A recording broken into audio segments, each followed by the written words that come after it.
Hello, good morning. It's 7 o'clock. If you're going out today, even us northerners might need our big coats. After a week of storms, torrential rains and floods, get ready for the big chill. There is snow coming. It's Monday, the 8th of January. Hundreds of flood warnings are still in place, and the Met Office says that snow could cause rush hour chaos across the southeast. Amber warnings for cold weather, yellow warnings for ice across large parts of the country just days after communities were flooded. Also ahead, ministers meet this morning to consider how post office branch officers who were the victims of a miscarriage of justice can be cleared.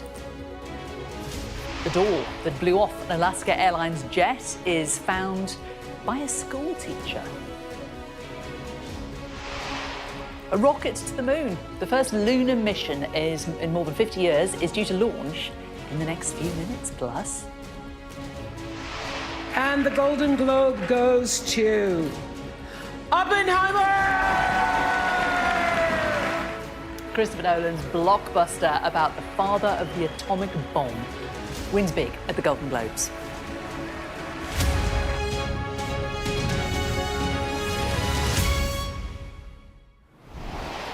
Well, thanks so much for joining us. Let's talk to Rob and Steph about the big stories of the day. Rob, first day back at school for MPs. Yeah, morning, Jane. They're back after the Christmas break. I think a big story today is going to be this post office scandal. Ministers likely to meet to discuss what can be done to speed up the quashing of those wrongful convictions. Some awkward questions as well for the Lib Dem leader, Ed Davey. He was post office minister at the time during the coalition years. And Steph, the cold weather is here. It is here. It's no more. It's on its way. This is it. So it's coldest really in the southeast. We've got a very strong wind that's making it feel far colder than it is. And further north, there's also some showers there as well. But it's the southeast that we're watching could bring us some snow. Well, we shall see. Just a bit late for Christmas. Well, as Steph was saying, after the floods comes the freeze. Over the past week, we have seen storms and torrential rain cause rivers to burst their banks from Gloucestershire to Nottinghamshire. The Environment Agency says more than 1,800 properties have been flooded and communities are still mopping up. It has happened before, but it's all been thoroughly repaired and tanked since then. Yeah. We were not expecting it because we had a lot of work done on it and we've had it all checked and maintained. It's just, although it's not high, nevertheless it's getting everything wet and it's seeping in as if it's got under the floor. So Bullstick Stream goes right up into our yard. There's a kind of towpath that we walk behind there. Usually that's, of course, completely underwater now. The flood waters came up very quickly. Since Friday, they've been stable, but it's right up to our back patio, almost to our back door. We have a neighborhood WhatsApp group, and I've never seen it this active in the 3 years we've moved here. Some of our neighbors are dealing with a little bit of flooding in their kitchen. We've been pretty stressed out. On Friday, as I said, it's stabilized since Friday. Right now, we're okay, kind of hoping for the best. In England, there are still 169 flood warnings and 159 flood alerts in place, but attention is already turning to what is coming next. That is snow, ice and freezing temperatures. Well, let's cross live to our West of England and Wales correspondent Dan Whitehead, who's in Longford in Gloucestershire. Dan, a bit late for a white Christmas, but it looks like it's coming. Yeah, for these communities here in Longford and elsewhere in the country who've just come off the back of floods, this is not the news that they wanted. The UK Health Security Agency and the Met Office at the weekend issuing this amber warning for cold weather. And it covers large swathes of the country, not just the southwest of England where I am, also the West Midlands, the northwest, East Midlands, right through until midday on Friday. So expect those freezing temperatures right across the week. What does an amber alert mean? Well, according to the UK HSA, it means that this cold weather is going to impact across the whole health service for an extended period of time. So the advice is to check on those people who might be vulnerable. Now, we've heard this morning about another warning as well, this one specifically from the Met Office. This is for a yellow warning of ice in London, in parts of the southeast of England, and also some parts of Northern Ireland. You were mentioning the flood warnings there. We're on the high street here in Longford, which just a couple of days ago was completely underwater. You can see some of the floodwater still remains behind me. It has now started to recede, but this is not what these communities wanted. They are mopping up still. There's lots of debris on the road. And the concern is that this water, this dirty water that remains in streets and communities that have been flooded over the last couple of days could then, of course, turn to ice. That combined with warnings of snow means it's going to be a very tricky couple of days ahead for those communities hit last week. Okay, Dan, good hat. Thanks very much. Let's bring in Sky meteorologist Steph Golter. He's here. Steph, how cold is it going to get? Well, it depends where you are, because if you're in the southeast, that's where it's going to be coldest today and tomorrow. We've got this wind coming in from the east and it's tapping into some extremely cold air that we've had in Scandinavia. Now, they've had it cold for Scandinavia, but fortunately, it's going to be slightly diluted by the time it reaches us. But still, a strong wind and a little bit of moisture means that parts of the southeast may see some showers today.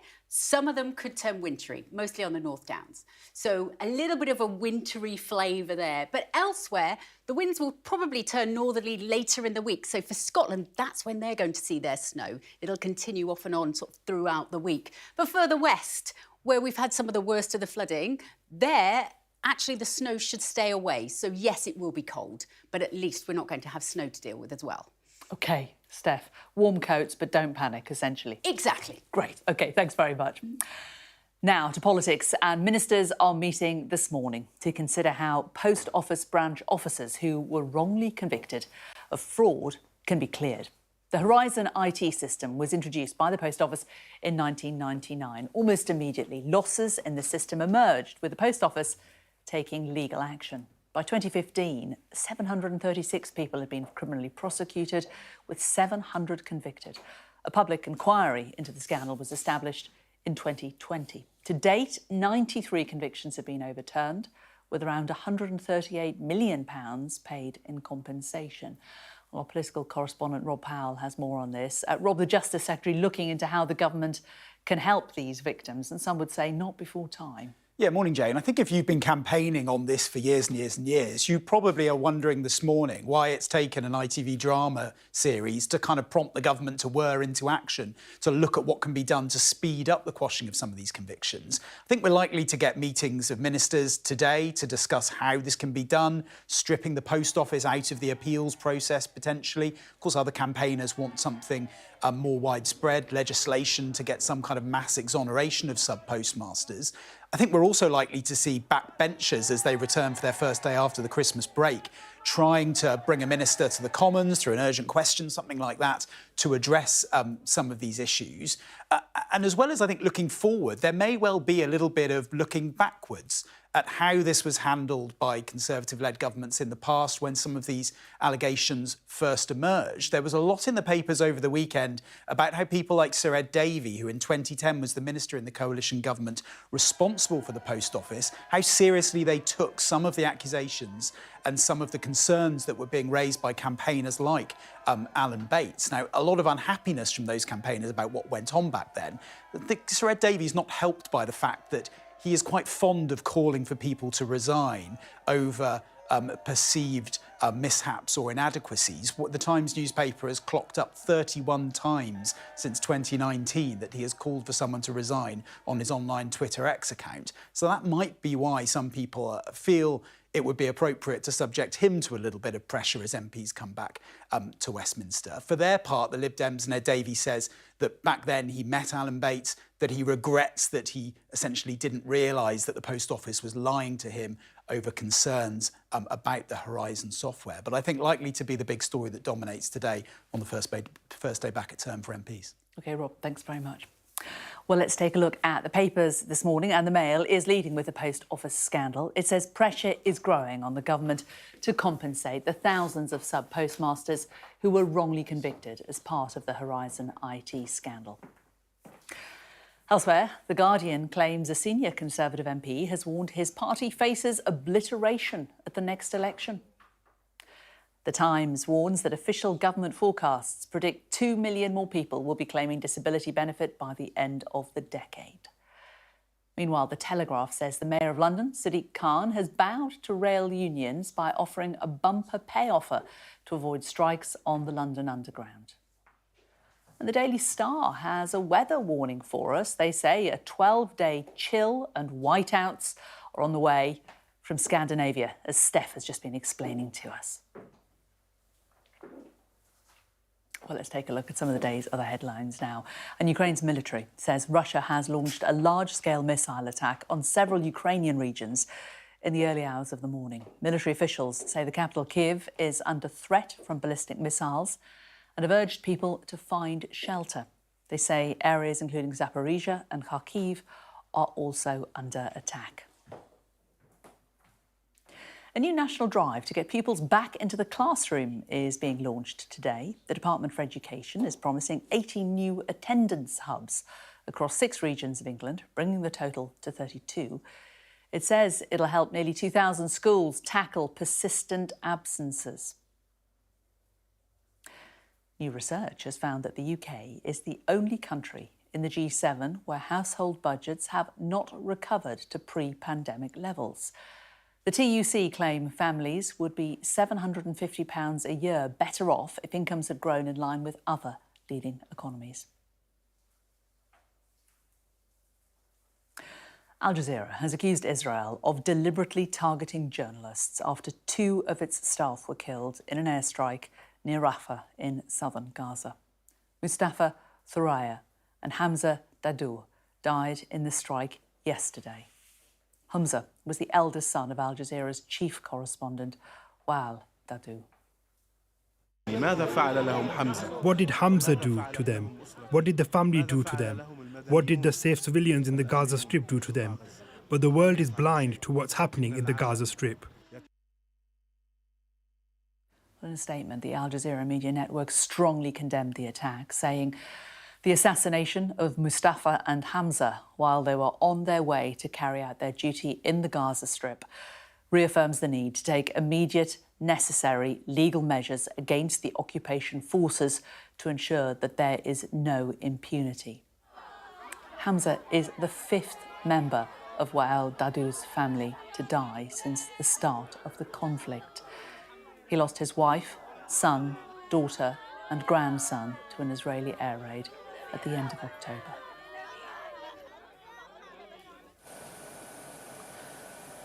Meanwhile, the US Secretary of State is in Abu Dhabi for the latest stage of his tour of the Middle East. Antony Blinken's meeting with Arab leaders in an attempt to prevent the conflict in Gaza from spreading across the region.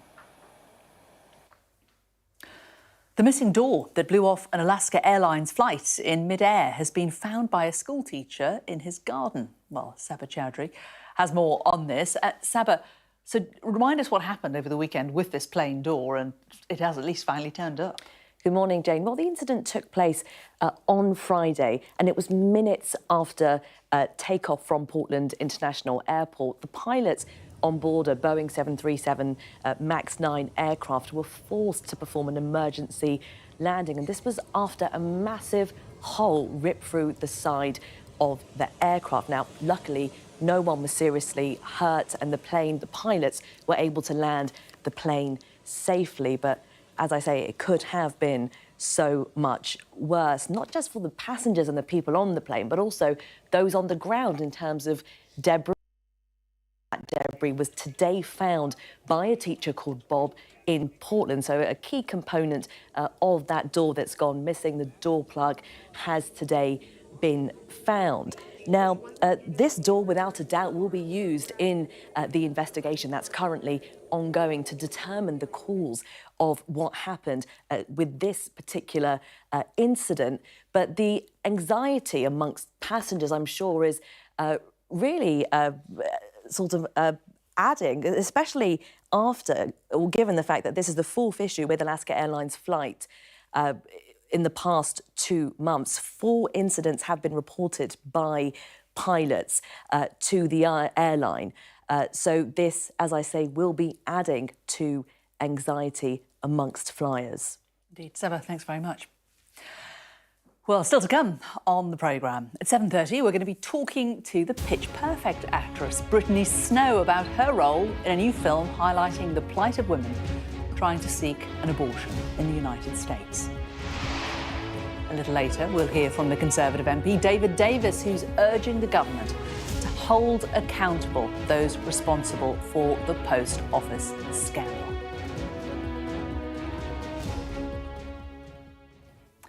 Well, let's tell you a little bit more about a story about the Peregrine Mission 1. It is attempting to become the first US lunar lander since Apollo 17 more than 50 years ago. This is the live shot that we are getting from NASA. It's going to take off very, very soon. Our science correspondent, Thomas Moore, has more on this. Thomas, what are they trying to achieve here? Just explain it to us in simple terms. Yeah, you're looking at the United Launch Alliance Vulcan Centaur on Cape Canaveral in Florida there. It's due for launch any minute now. The launch window is about 45 minutes. It has to be quite precise in order to get to the moon at a point and so that it can enter orbit, and it will be going for a landing, they hope, on the 23rd of February. Now, this is a really interesting mission, not just because it's the first US lander to go to the moon since Apollo 17 in December 1972, but this time NASA is not at the controls. It has bought a ticket to ride. It has 5 instruments on board, but it is paying a private US company to develop the rocket and another one to actually build, design and control the lander. Now, this is controversial because alongside those instruments there will be commercial payloads too, including some human remains that have been cremated and are being taken to the moon, and indeed also a marketing stunt by a sports drink manufacturer. And many scientists feel this is all a little bit icky, but for NASA it means they can control the costs, so they're paying just $108 million to get to the moon, which is an absolute bargain. But to get to such a low price, they are taking a massive gamble here. That rocket has never flown before. The lander has never attempted to leave Earth's orbit before. So this technology is really being tested well beyond its limits as far as the existing tests down here on Earth. So it'll be interesting to see whether this actually happens. We know that getting to space isn't easy, but United Launch Alliance have flown other designs of rocket before, just not this one. So it'll be interesting to see what happens. And in terms of what NASA will benefit, the fact that they are sort of outsourcing various elements of it, I mean, it's still going to be of enormous scientific benefit to NASA, isn't it? Yes, I mean, this isn't a purely scientific mission. They don't have a particular goal, but they have got 5 instruments on board, including one designed at the Open University in Milton Keynes, where they have an instrument that will be looking at the moon's extraordinarily thin atmosphere and trying to look at what happens to water molecules. OK, thanks so much, Thomas. So it's 1 minute to launch before this United Launch Alliance from Cape Canaveral in Florida sets off, hoping to land on the moon on the 23rd of February. Let's listen in.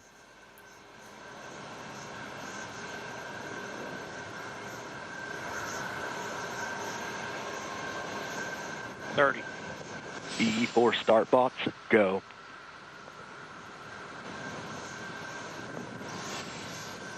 Status check. Go Vulcan. Go Centaur. Go Peregrine. 15. Done. T-minus 10, 9, 8, 7, 6, 5, 4, 3. We have ignition. And liftoff of the first United Launch Alliance Vulcan rocket, launching a new era in spaceflight to the moon and beyond. Engines operating. 2 good SRBs, hitting peak pressure on the SRBs. Everything looking good.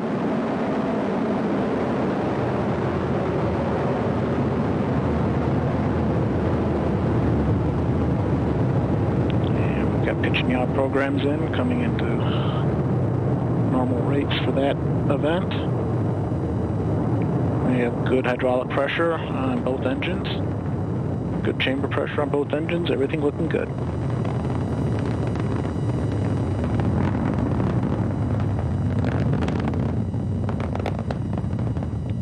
Coming up on 60 seconds into the flight, everything looking good. 2 good engines, 2 good SRBs. Body rates look good, nice and smooth. And we've hit our first throttle point on the BE4s, everything looking good. And we have passed through Mach 1, we are now supersonic, coming up on max Q. We've had max dynamic pressure, everything looking good. We're rolling off on the SRBs. And we have cutoff on the SRBs, coming up on jettison in approximately 30 seconds.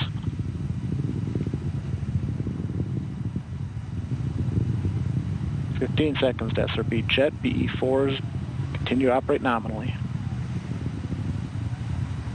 Seeing expected PU activity on the booster mains. And we have separation of both SRBs, everything looking good. BE4s continue to operate normally. Coming up on 2 minutes into the mission. We are now 17 miles in altitude. We just heard confirmation of solid rocket booster jettison. We have about 3 minutes until we Well, reach there, our a successful launch of the United Launch Alliance from Cape Canaveral. The Peregrine mission. Let's bring in our science correspondent, Thomas Moore. Thomas, what are the big hurdles, the milestones that this rocket will have to overcome in the next few minutes and hours that we know it's been a success? Yeah, so far so good, but it has to get to orbit. It's got a few minutes to go yet. Then it will do one rotation around the Earth. Then the Peregrine mission 1 lander will separate from the rocket and will veer off, be slingshot towards the moon, travelling at very high speed, while the rocket and human remains and DNA from 60 people, including Star Trek creator Gene Roddenberry and 3 other Star Trek actors, astronauts and various others, all that will head towards the sun, where the rocket and those remains will remain in perpetual orbit, something that they clearly wanted to do, be part of the celestial makeup. The lander itself will then head to the moon. It will do a series of orbits around the moon while it tries to find the exact spot that it wants to land. It's waiting for sunrise, so the lighting conditions are right over there. And then on the 23rd of February, it will attempt a robotic landing, and then it will remain there for a series of days while all those scientific experiments are undertaken. Thomas, thanks so much. Before we leave the story, let's just look back again at the launch.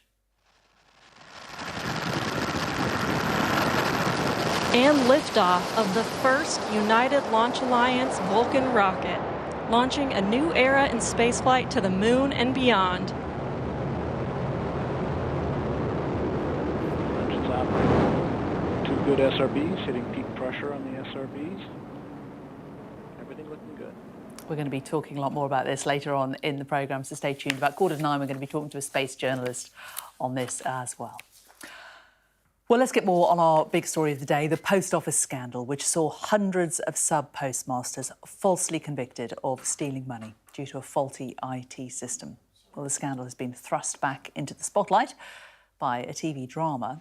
Let's talk to Conservative peer Lord Arbuthnot, who features in that drama. He played a prominent role in seeking justice for those affected from the very beginning, really, and he joins me now. How do you feel about the fact that it appears to have taken a TV drama to actually get some kind of action for all of those who have been wronged here? Well, drama has its important role to play, but the problem before was that the sub-postmasters were failed by virtually every sector of society, including by politicians, because I was just representative on that TV drama of a number of MPs who were working.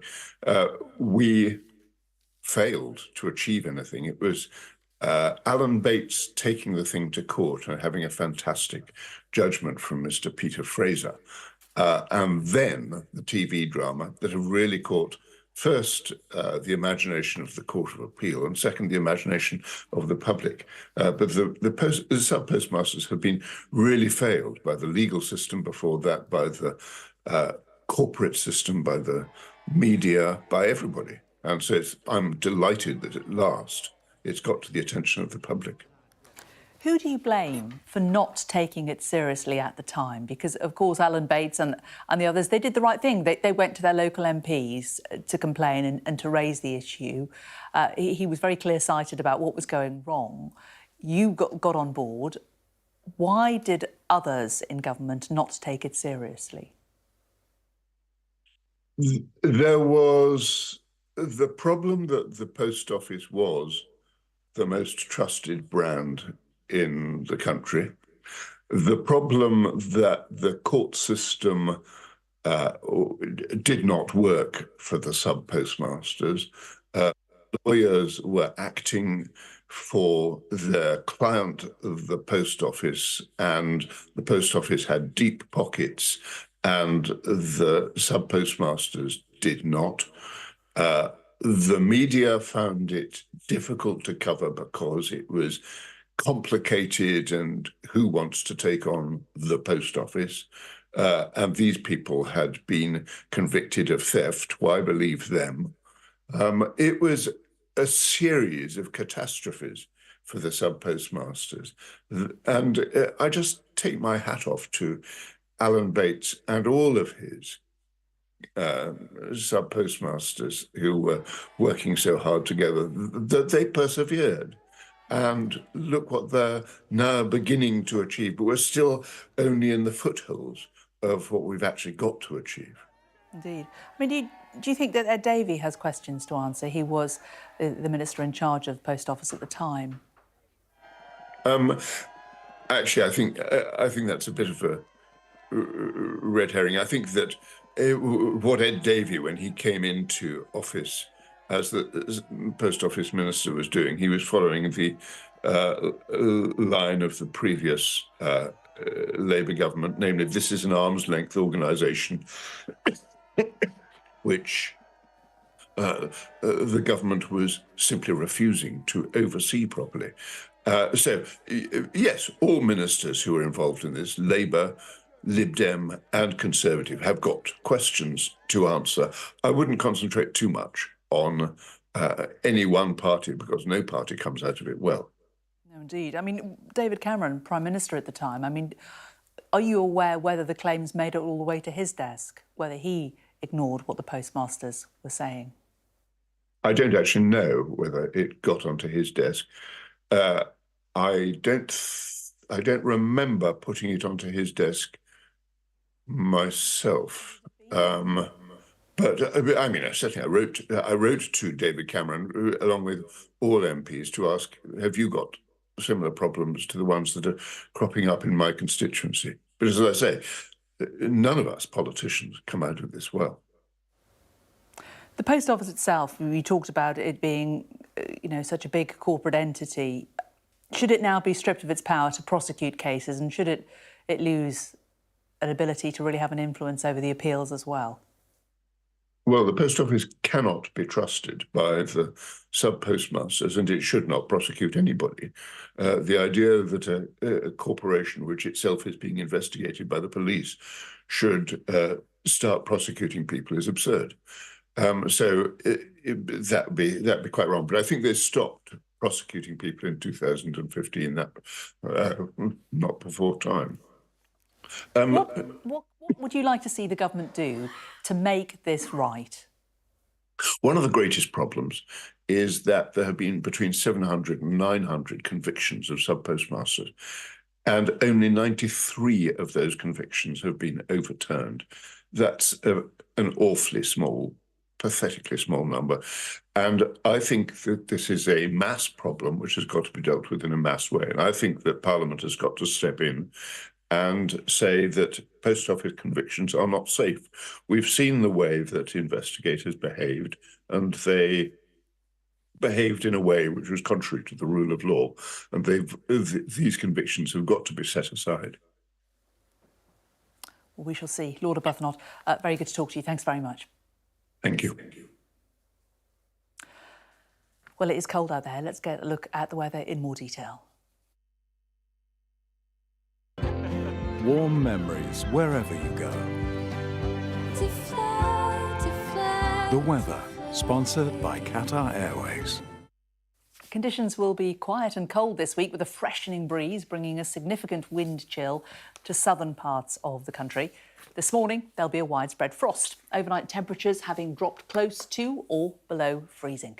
Patches of dense freezing fog over parts of Ireland, Scotland and northwest England will be slow to clear. Some may linger throughout the day.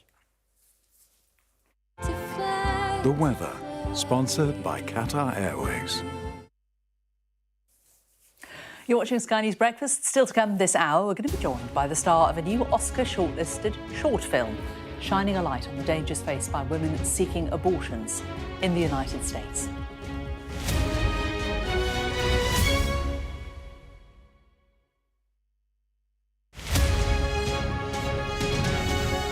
So the Taliban government have been in power since 2021, and in that time, they have built bridges and built roads and infrastructure, and the country is coming to a point of peace. But they just don't recognize women. Women's education after the 6th grade doesn't exist. Women are not allowed to go to beauty parlors, which have been closed. There are parks are closed, they can't work for NGOs. And at this current day and age, that is unacceptable. That's 20 million Afghan women who are being treated as second-class citizens, and that's what I tried to highlight with my film. Well, Afghanistan has such a unique history in the sense that in my lifetime, the country's flag has changed 19 times. It's just a chaotic time of government after government, and every single time, the women have always been victims to all these new different regimes, and they've always been impacted, and it's just enough. There is no excuse for women not to be able to study. 3,000 Afghan women were meant to join the Afghan service as doctors, but the board examinations were cancelled and they are just at home doing nothing. As a country, we need stability and our economy to rise. We need all the help we can get. So it just doesn't make sense that this policy set forth by the Afghan government is in place. It's completely ridiculous. The world is at a time where there's just chaos and upsetting events happening everywhere, but at the same time, the Afghan women are being forgotten. And this is what I've tried to do with my film Yellow, and it's resonated so much around the world. I get messages every day from people who've seen it and feel that it's a message that needs to be told. Women are becoming invisible again. And as an Afghan myself, I can't let that happen. It's my duty as an artist and as a filmmaker to try to bring that to life.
Welcome back. You're watching Sky News Breakfast. At exactly 18 minutes past 7, the first rocket to the moon since 1972 was launched from Cape Canaveral in Florida. The Apollo mission's more than 50 years ago. If it all goes well, it will attempt to land on the surface of the moon with scientific equipment to gather data, paving the way for a future human mission. Everything looking good.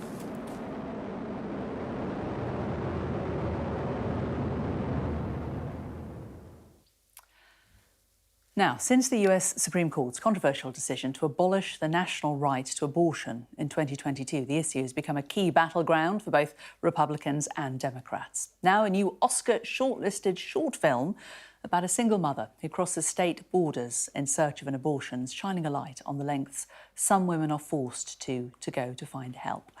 Well, let's talk to the star of that show, Brittany Snow, in just a moment. First, let's take a little look at the film. I've come all the way from Arkansas. Yeah, you and everybody from that state, and all the other ones too. please. I'm desperate.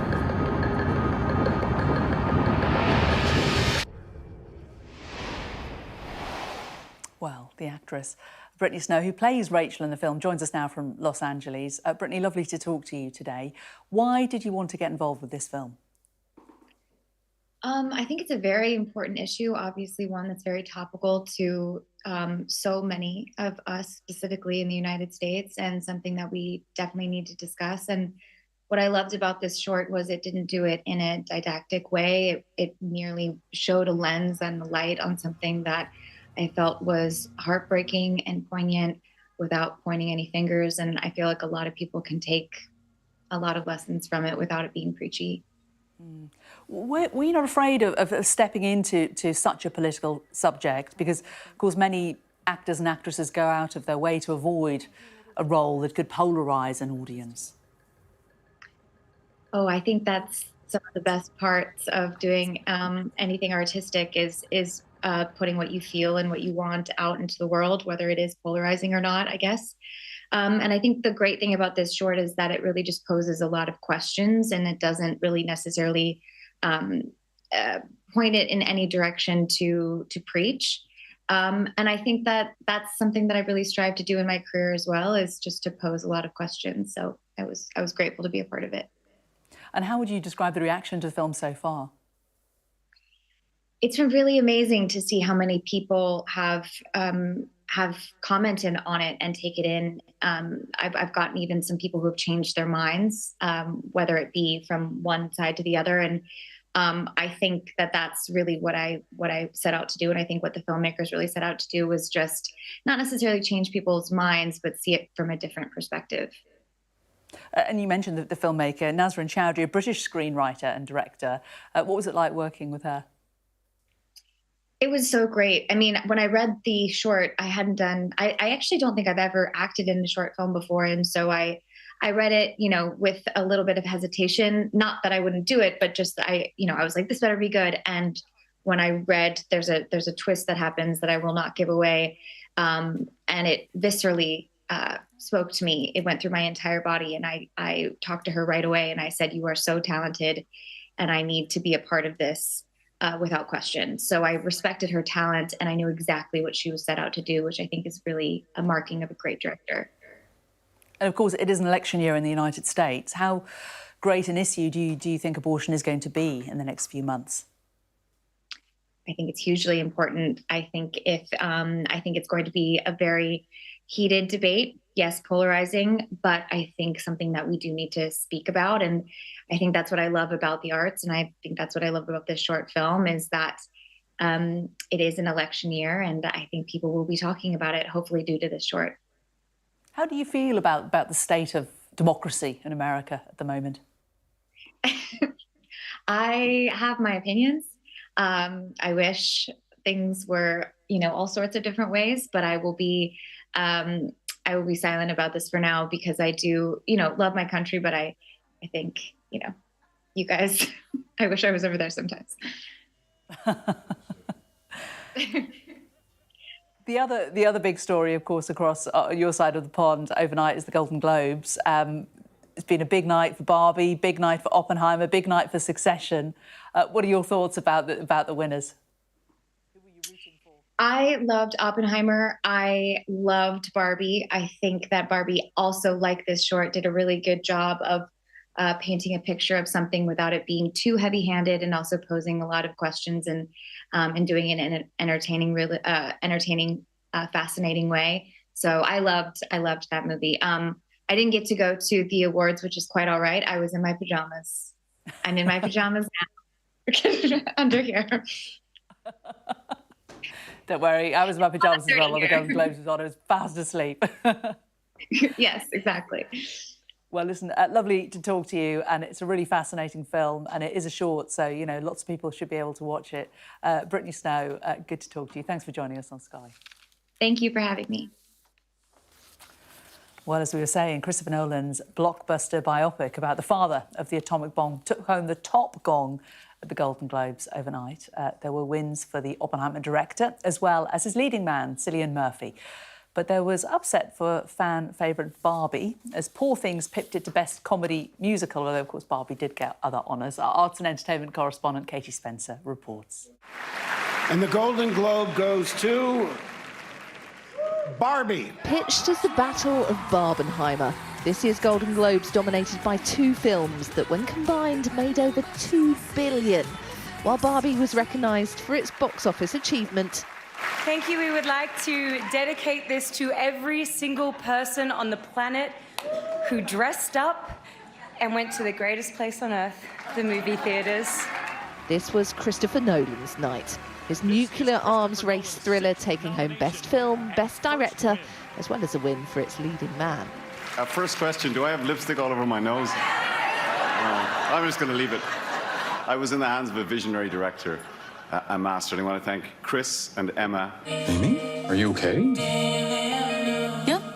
As for TV, while chaotic road rage thriller Beef and frenetic kitchen drama The Bear both went away with 3 Globes each. Perhaps more predictable, the cold-blooded power plays of the final season of Sky Atlantic's Succession sweeping the board, with wins for Sarah Snook. This is really heavy. Matthew McFadden. I just adored every second playing the weird and wonderful human grease stain that is Tom Wamsgard. And Kieran Culkin, rather fittingly lording it up over his rivals. This is a nice moment. Suck it, Pedro. Sorry. British showrunner Jesse Armstrong admitting it hadn't been an easy decision to end the series. We decided this was the right time to end the show, and that was very bittersweet. And the Golden Globe goes to Oppenheimer! The first big awards event of the year, recognising the huge cultural impact of some of the most critically acclaimed drama we've seen in a long time. Katie Spencer, Sky News. That's been a fantastic 12 months on the screen, hasn't it? Still to come, we're going to take a look at the new exhibition bringing the stark reality of homelessness to Parliament.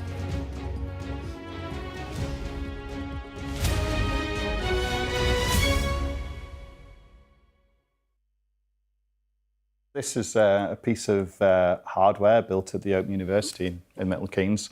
It's called a mass spectrometer, but what that is a device that will land on the surface of the moon on this mission, and it will measure the composition of the lunar atmosphere, very, very thin lunar atmosphere, less than a millionth of the thickness of the atmosphere on Earth.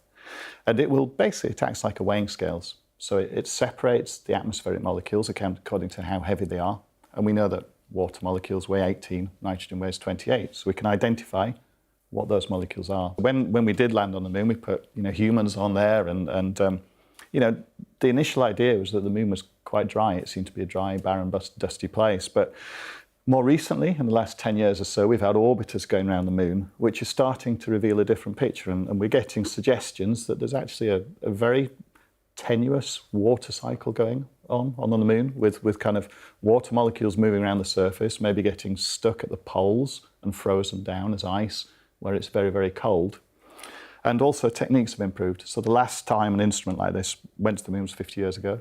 Technology moves on. So, this mission is the first time to go and do this kind of science again after 50 years. I mean, the moon is it's getting to be a busy place with missions. As you've probably seen on your coverage. What's different about this mission is that it's commercially led.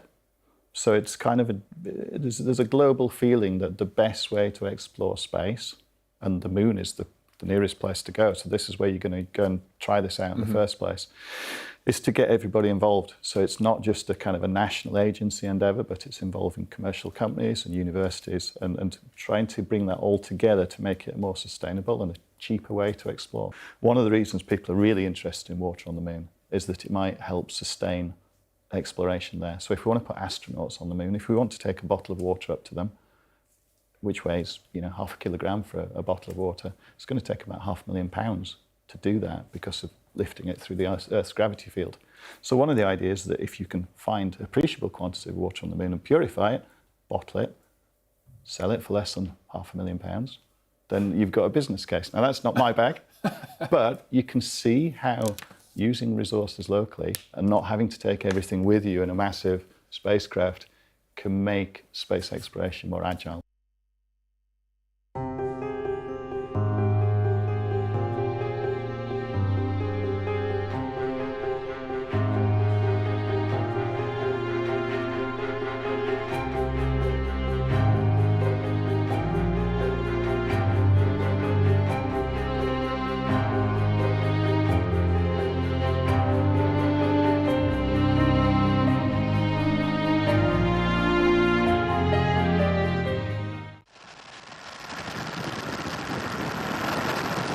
And liftoff of the first United Launch Alliance Vulcan rocket, launching a new era in spaceflight to the moon and Fantastic beyond. pictures, aren't they? At exactly 18 minutes past 7 this morning, the first rocket to the moon was launched from Cape Canaveral in Florida, the first since the Apollo missions more than 50 years ago.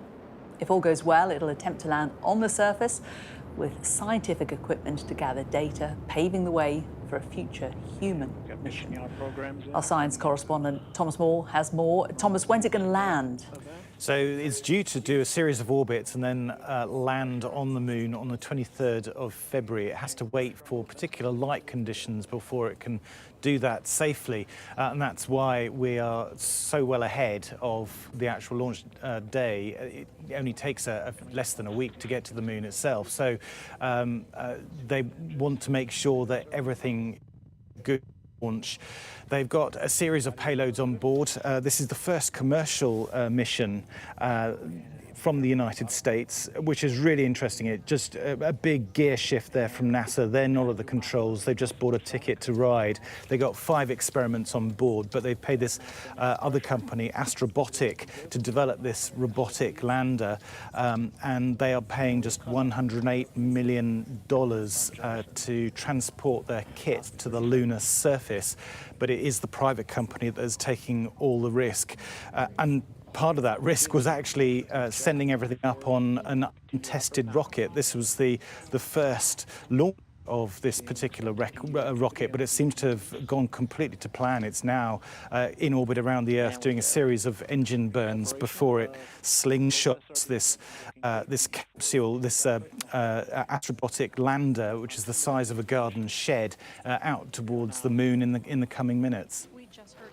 Thomas, why is there interest in going back to the moon now? Why has it taken 50 years for the idea of revisiting it? It's because they realise that there is water on the moon, and that has given an awful lot of interest to people going back there, using the moon as a staging post to travel perhaps to Mars or even beyond. Because with water you can make oxygen, you can obviously hydrate astronauts, but also there's a possibility of making rocket fuel itself. Now, it would be extremely expensive to lift so much water off Earth because of it has to escape gravity. But if there's water there on the moon, it becomes relatively cheap to get to these far-flung destinations within the solar system. That's really driven this new interest. It's not just about the science on the moon now, it is about the practical application of space exploration. So the beginning of a really exciting era in space travel. OK, Thomas, thanks so much. Now, from today, politicians, members of the House of Lords and visitors to the Houses of Parliament will be able to see a powerful new exhibition documenting homelessness in the UK from across the last 6 years. Well, joining me now in the studio is the Chief Executive of the charity Crisis, Matt Downey, and also the Labour MP, Paula Barker, who is also co-chair of the All-Party Parliamentary Group on Ending Homelessness. Matt, to you first of all, tell me about the exhibition. What are you hoping it'll achieve? Well, it's a beautiful exhibition detailing the kind of the light and the dark of homelessness, so the darkness of people's circumstances, but also the light of their potential. And it brings forward the humanity of people, because quite often we stereotype homelessness. We see people on the streets and we blame them for their situations. This really brings that into a different light and says, no, these are real lives that could have been, where homelessness could have been prevented. And it's a message that can be taken to Paula's colleagues in Parliament to say, actually, there are better choices parliamentarians can make to make sure people don't end up homeless to start with. I'm just looking at these images. They are beautiful and stark images, a lot of them. Paula, why do you think it is important that this is displayed in the House of Parliament? Well, as Matt has already said, it's very important for us to be able to see the potential of these people. Every single person who is homeless has their own story to tell. They all have their own dreams and aspirations. And you see so often people walking past people on the street who are homeless as if they don't exist.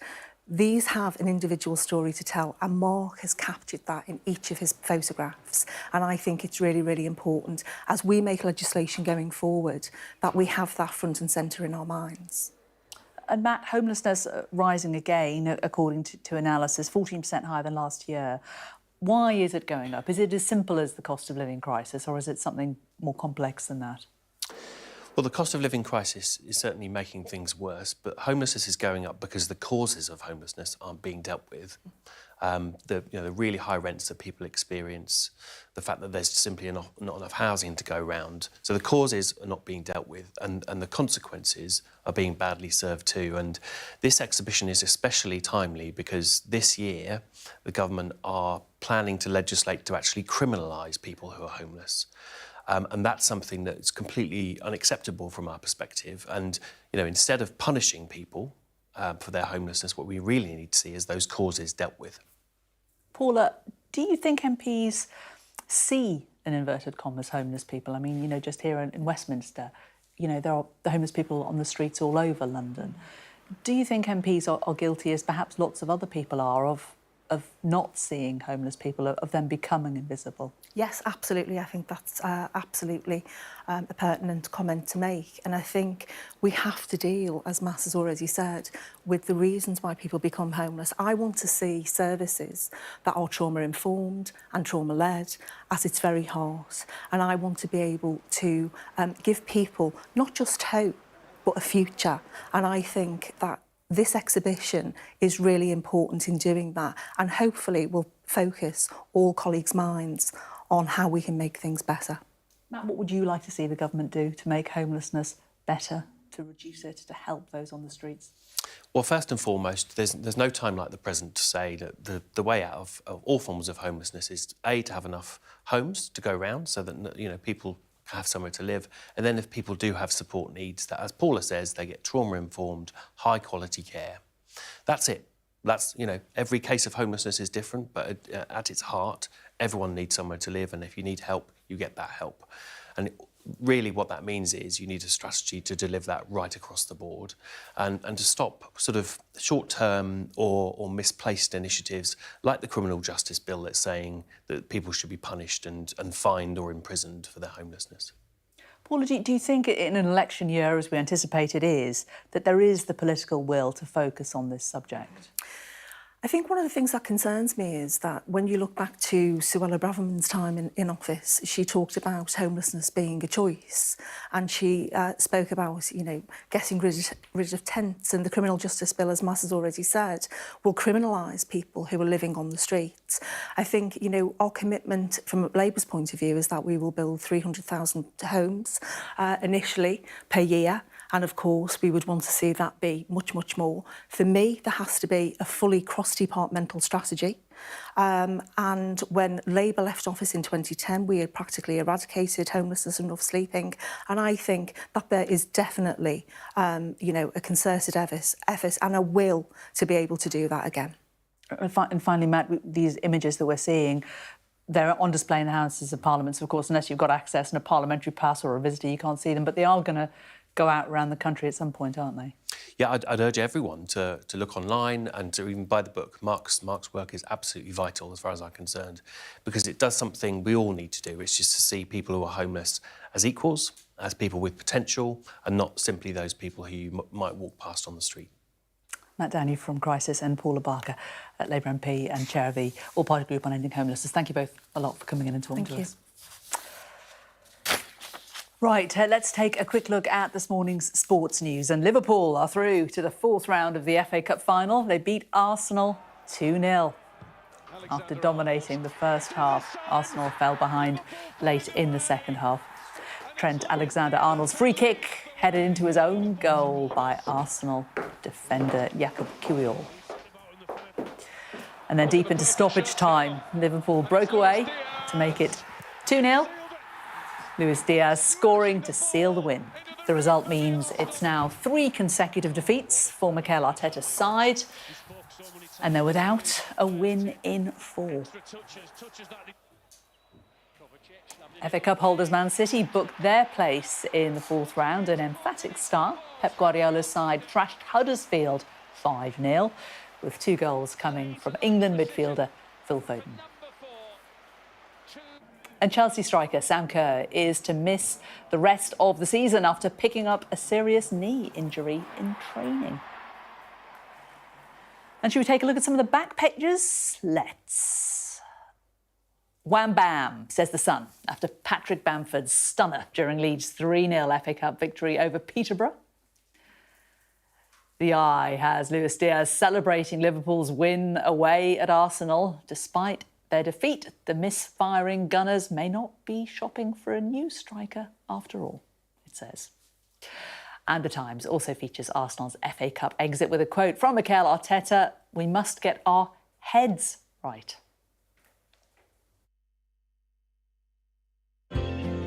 Warm memories wherever you go.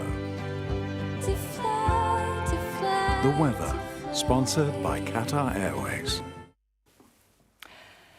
Well, the weather conditions quiet and cold this week with a freshening breeze, bringing a significant wind chill to southern parts of the country. This morning, there'll be a widespread frost, overnight temperatures having dropped close to or below freezing. Patches of dense freezing fog over parts of Ireland, Scotland and northwest England will be slow to clear. Some may linger throughout the day. Showers in the southeast will turn wintry over the high ground as they spread westward.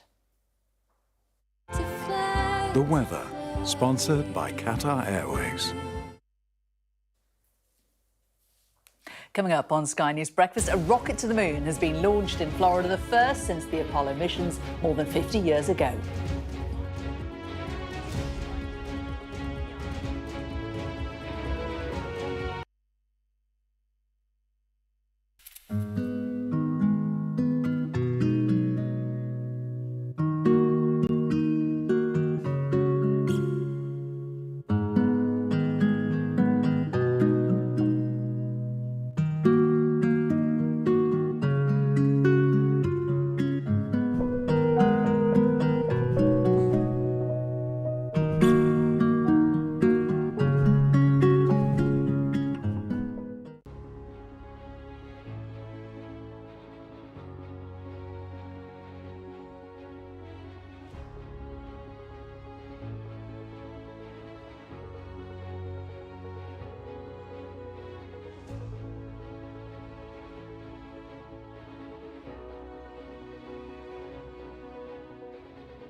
Hello, good morning. It's 8 o'clock. If you're going out this morning, even us northerners might need are big coats. After a week of storms, torrential rain and floods, get ready for the big chill.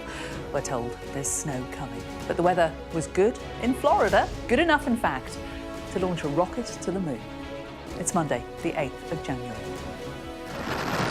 And liftoff of the first United Launch Alliance Vulcan rocket, launching a new era in spaceflight. The first US lunar mission in more than 50 years lifts off from Cape Canaveral. Hundreds of flood warnings are still in place, and the Met Office says that snow could cause rush hour chaos across the southeast. An amber warning for cold weather, a yellow warning for ice, and all this comes just days after hundreds of communities were flooded. Also ahead, ministers meet this morning to consider how post office branch officers who were the victims of a miscarriage of justice can be cleared. The door that blew off an Alaska Airlines jet in midair is found by a schoolteacher. And the Golden Globe goes to Oppenheimer! Christopher Nolan's blockbuster about the father of the atomic bomb wins big at the Golden Globes.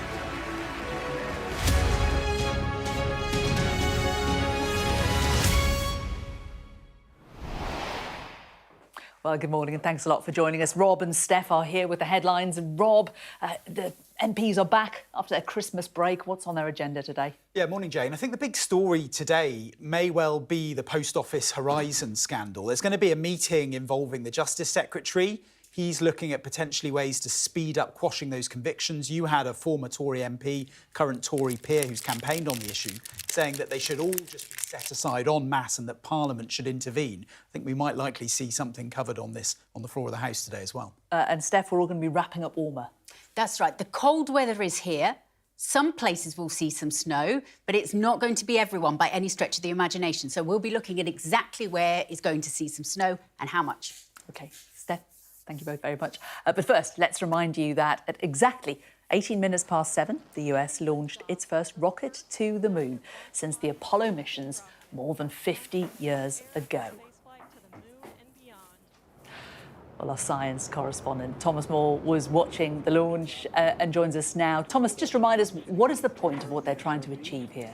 Yeah, look, this wasn't just another space launch. This was really significant, not just because it's the first time since Apollo 17 back in 1972, but this is the first commercial venture from the United States. So NASA is on board, but it's not at the controls. And that's a big gear shift, a new era in space exploration. Why? Well, it brings down the cost. NASA hopes that private companies getting involved will lead to innovation that brings down the cost of getting to the moon. And it really wants to go back there because it sees the moon as a staging post for going beyond, perhaps to Mars, deeper into the solar system. And it's the water on the moon that will allow them to do that, not just to hydrate astronauts, but also to provide oxygen and even rocket fuel in a really cheap way. And that is the interest. So one of the experiments on board has been designed by the Open University in the UK. That will be looking at the movement of water molecules within the very thin atmosphere of the moon.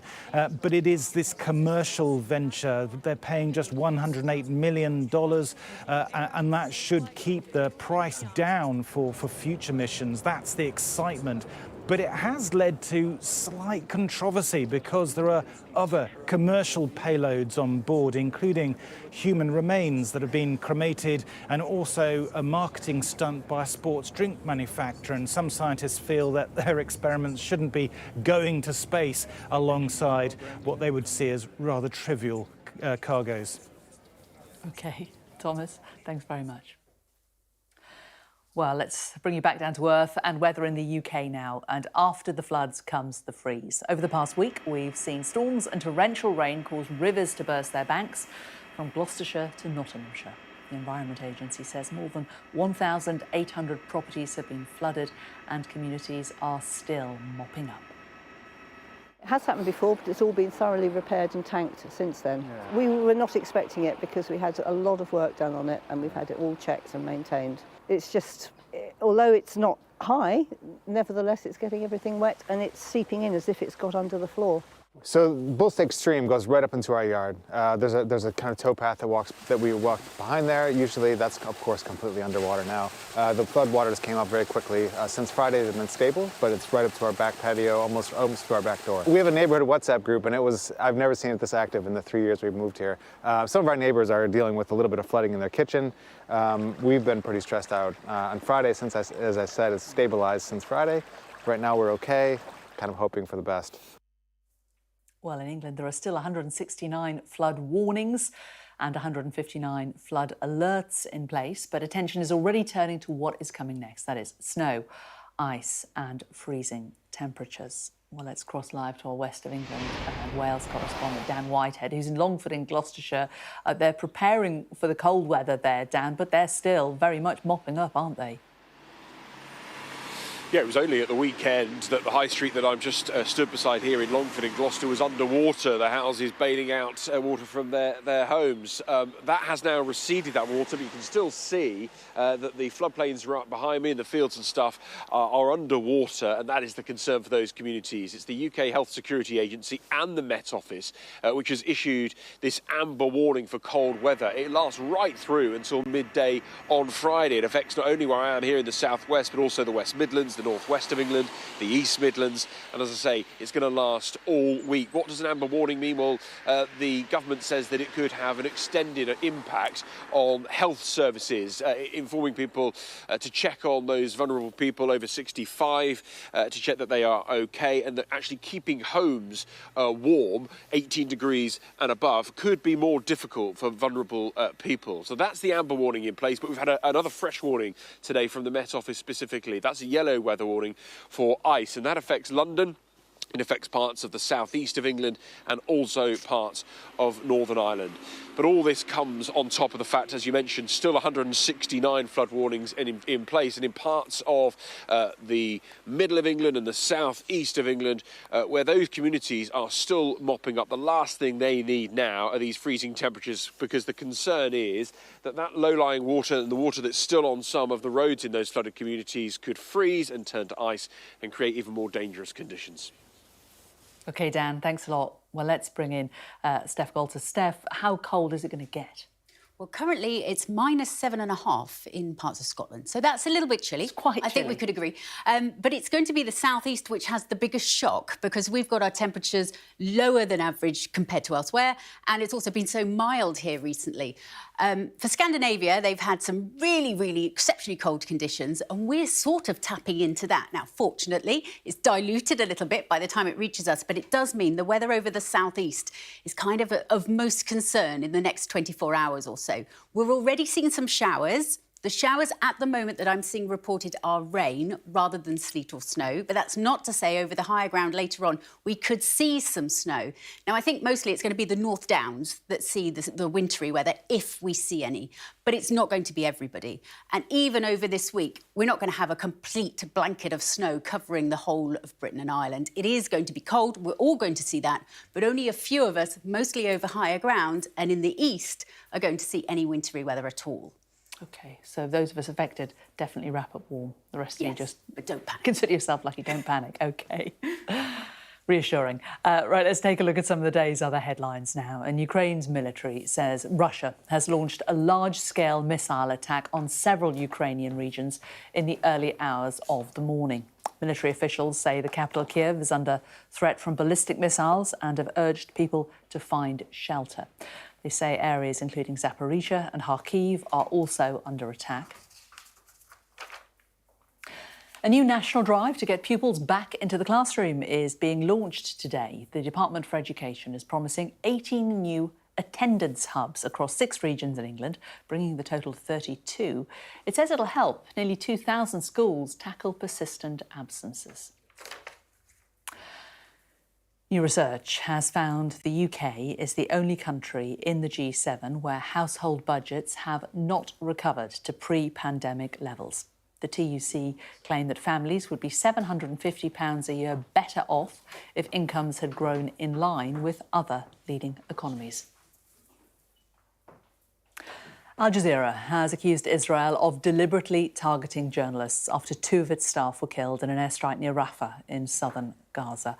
Our Middle East correspondent, Alistair Bunkle, is in Jerusalem. Alistair, serious charges from Al Jazeera. Has Israel responded?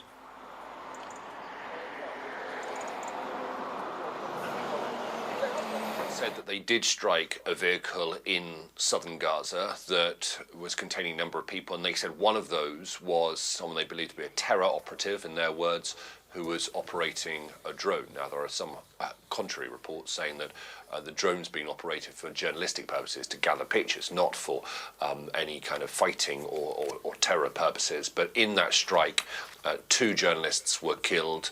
One of them, the son of the Al Jazeera bureau chief in Gaza, Wael al-Dadoud, who's already lost his wife, 2 of his other children, and one of his grandchildren as well. So not only personally has he paid an almighty price during the war in Gaza, but actually journalists and the journalistic community there too. At least 79 journalists are calculated to have been killed during the fighting. Palestinian journalists, I should say, foreign journalists like myself, are not allowed into Gaza, or at least not unilaterally. Sometimes there are opportunities to go in on Israeli military embeds, but there is no access being allowed in for foreign journalists. And so the Palestinian journalists who work for channels like our own and others around the world are doing so under immense risk of being killed, as was evident yesterday. OK, Ali, thanks very much. Now, ministers will meet this morning to consider how to clear the names of hundreds of post office branch managers who were wrongly convicted of fraud. The Horizon IT system was introduced by the Post Office in 1999. Almost immediately, losses in the system emerged, with the Post Office taking legal action. By 2015, 736 people had been criminally prosecuted, with 700 convicted. A public inquiry into the scandal was established in 2020. To date, 93 convictions have been overturned, with around £138 million paid in compensation. Well, a little earlier, the Conservative peer Lord Arbuthnot told this programme that postmasters had been failed by every section of society and that Parliament should step in to overturn their convictions. One of the greatest problems is that there have been between 700 and 900 convictions of sub-postmasters, and only 93 of those convictions have been overturned.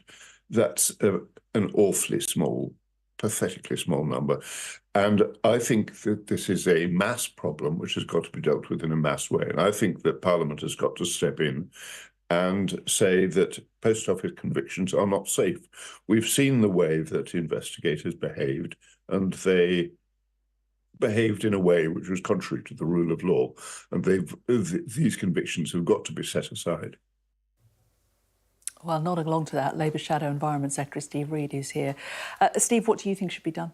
Well, good morning. Well, I mean, certainly this is one of the gravest miscarriages of justice we've seen in British legal history, and it's been dragging on for in excess of 2 decades now. And I've spoken to sub-postmasters in my own constituency who are victims of this scandal. People have lost their livelihoods, their reputations, their savings, their pensions. Some people have even died of old age. This has gone on for so long. So I completely agree that those individuals who have still got convictions for crimes for which they were not responsible need to be exonerated, they need to be compensated, and that needs to happen quickly. Now, as I understand it, the Justice Secretary is looking at whether there's a legislative route for this to be done through Parliament, rather than expecting either the public inquiry to do it piecemeal or each of those individuals to have to go to court one by one to seek exoneration and their conviction being overturned. We will look at what the government brings forward. Constitutionally, it's very unusual to do it that way, but I think the gravity of the crisis and the level of the injustice does mean that we have to look at doing something to support these people. 2 decades, many of them are very elderly now. They deserve their reputations back, and they deserve what remains of their futures back. While these prosecutions were going through, the Director of Public Prosecutions at the time was Keir Starmer, of course. Did he take his eye off the ball? Does he have questions to answer, do you think? Well, the CPS doesn't work like that. It's not the guy at the top that takes the decisions. They have individual officers that will be taking decisions. But from what we can see, the Post Office was blatantly lying to people about their role in all of this. And there are huge questions for the Post Office to answer about their role. The public inquiry, the investigation that's underway, will give us more evidence that we can use there. But surely, I think, the priority right now is to get justice for those people whose lives were utterly destroyed by this. They deserve support, they deserve exoneration, and they deserve compensation. And in terms of the Horizon IT system that the Post Office had, it was Tony Blair who was the leader while that was signed off. No one is covering themselves in glory, particularly over this, have they, over the years?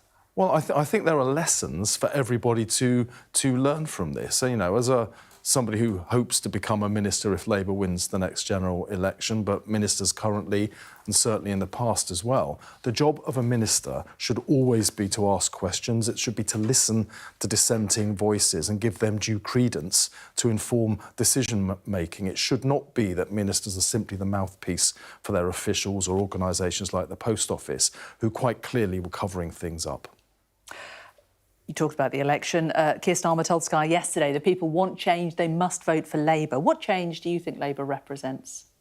Well, Labour represents the only hope for change that this country's got. I mean, if you look at what's going on at the moment, the big problem that people come to me about is the cost of living crisis. And the reason that's happening is we've had 25 different tax rises under this government as they've made working people pay for their disastrous crashing of the economy, which sent mortgages, prices in the shops, rents all soaring. The only way that we can get this country back to working for everybody who lives here again is to grow the economy. Labour has a plan for growth. You don't have to take my word for that. We've had captains of industry like the former chairman of Tesco saying there's only one player on the pitch when it comes to economic growth. But if we don't get that change, you're simply going to have this Conservative government continuing to do the same they've done for these past 14 years now. And if you ask people, do you feel better off or worse off after 14 years of Conservative government, people all feel far worse off.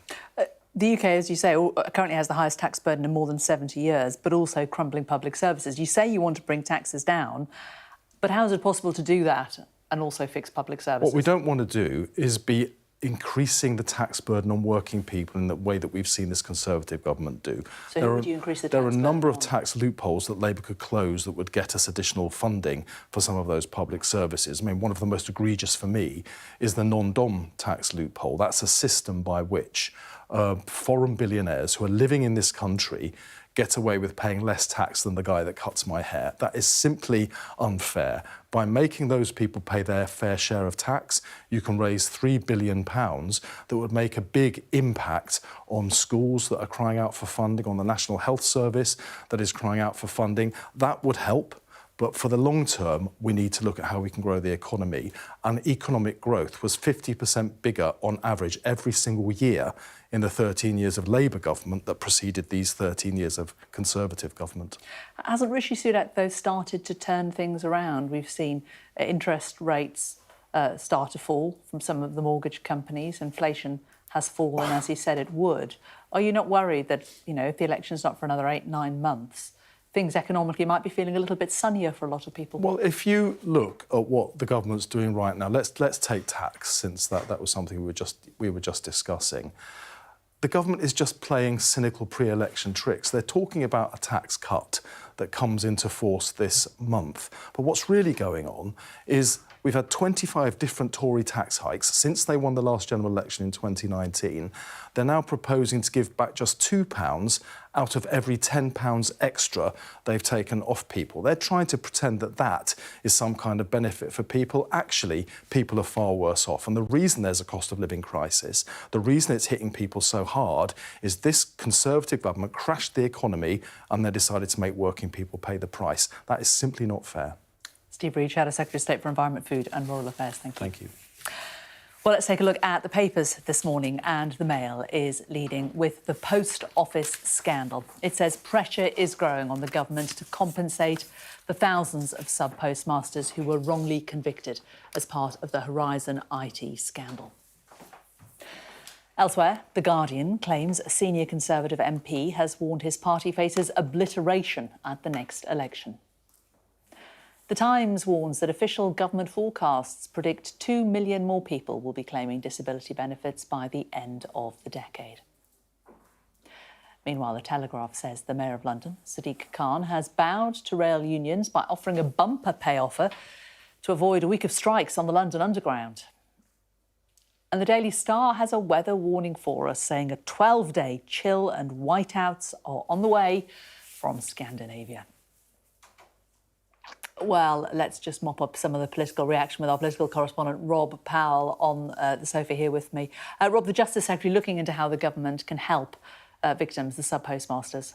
Yeah, and you had Lord Arbuthnot, former Tory MP, Tory peer now, who's worked with a lot of these sub-postmasters on earlier, saying that what he wants to see is not so much the Post Office being stripped of its role in how these convictions are appealed, but something bigger than that, essentially Parliament legislating to en masse exonerate all the sub-postmasters that have still got convictions on their name. Now, Steve Reid from the Labour front bench there said that that would be constitutionally unusual, but I thought on the whole suggested Labour would be pretty open to supporting an idea like that. It does sound, doesn't it? Like I think they clearly think that this is a massive public issue, that people are really exercised about it. They're not going to push back on that, are they, if the government comes up with a plan? And I think both sides want to show that something can be done quickly, because there has been so many sort of bureaucratic hurdles to get over, what with the inquiry and all of the court cases. If they can show that something can be done a little bit more quickly and get something for everyone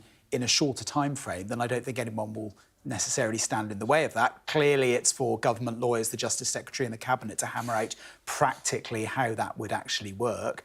Then, of course, there is also some of the kind of looking back, if you like, to the coalition years, to ministers that were in post then, and whether enough was done back then. Lord Arbuthnot said that he wrote to all MPs, including David Cameron, the then Prime Minister, to ask if they'd seen any issues with this post office system that he had been seeing cropping up in his constituency. He said he didn't know if the issue made it to his desk in his capacity as Prime Minister, but interesting nonetheless that he says he wrote to the then Prime Minister, who is, of course, now the Foreign Secretary.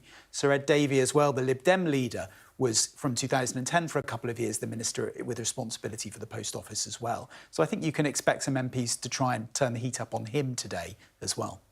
OK, Rob, thanks very much.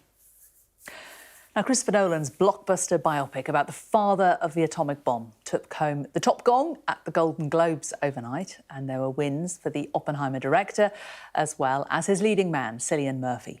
But there was upset for fan favourite Barbie as Poor Things pipped it to the best comedy musical. Our arts and entertainment correspondent Katie Spencer reports. And the Golden Globe goes to Barbie. Pitched as the Battle of Barbenheimer, this year's Golden Globes dominated by two films that, when combined, made over $2 billion, while Barbie was recognised for its box office achievement. Thank you. We would like to dedicate this to every single person on the planet who dressed up and went to the greatest place on earth, the movie theatres. This was Christopher Nolan's night. His nuclear arms race thriller taking home Best Film, Best Director, as well as a win for its leading man. First question, do I have lipstick all over my nose? No, I'm just going to leave it. I was in the hands of a visionary director, a master, and I want to thank Chris and Emma. Amy, are you okay? Yep. As for TV, while chaotic road rage thriller Beef and frenetic kitchen drama The Bear both went away with 3 Globes each. Perhaps more predictable, the cold-blooded power plays of the final season of Sky Atlantic's Succession sweeping the board, with wins for Sarah Snook. This is really heavy. Matthew McFadden. I just adored every second playing the weird and wonderful human grease stain that is Tom Wamsgard. And Kieran Culkin, rather fittingly lording it up over his rivals. This is a nice moment. Suck it, Pedro. Sorry. British showrunner Jesse Armstrong admitting it hadn't been an easy decision to end the series. We decided this was the right time to end the show, and that was very bittersweet. And the Golden Globe goes to Oppenheimer! The first big awards event of the year, recognising the huge cultural impact of some of the most critically acclaimed drama we've seen in a long time. Katie Spencer, Sky News. Looks like a good night. Let's get a look now at the weather. warm memories wherever you go. The weather, sponsored by Qatar Airways. Well, it's going to be cold this week with a freshening breeze bringing a significant wind chill to southern parts of the country. This morning, there'll be a widespread frost. Overnight temperatures having dropped close to or below freezing. Patches of dense freezing fog over parts of Ireland, Scotland and northwestern England will be slow to clear. Some may linger throughout the day. Showers in the southeast will turn wintry over the high ground as they spread westward. For much of the country, it'll be a dry morning with variable amounts of cloud and some sunny spells. Temperatures will remain in low single figures, but it'll feel much colder in the windy south. Showers will reach central southern England by early evening. Overnight, the showers will clear southwestern areas to leave a largely dry night. There'll be another widespread frost with patchy fog likely over central and northern Scotland. Tomorrow, cloud over southern parts will clear from the east. Despite increased amounts of sunshine, it'll remain cold with temperatures reaching 4 or 5 degrees Celsius for most. The weather, sponsored by Qatar Airways. Well, if the chilly weather wasn't making you feel wintry enough, take a look at these. This image of autumn leaves resting on a snowy landscape has won the annual photographic competition run by the South Downs National Park. The shot is called Snow on Wolstonbury and was taken by Matt Goddard. The theme of this year's content was New Perspectives.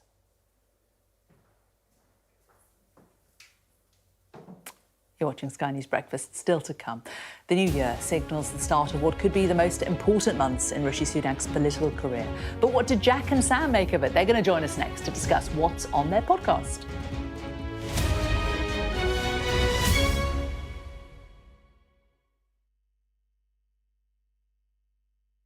Breakfast is becoming even brighter here on Sky News.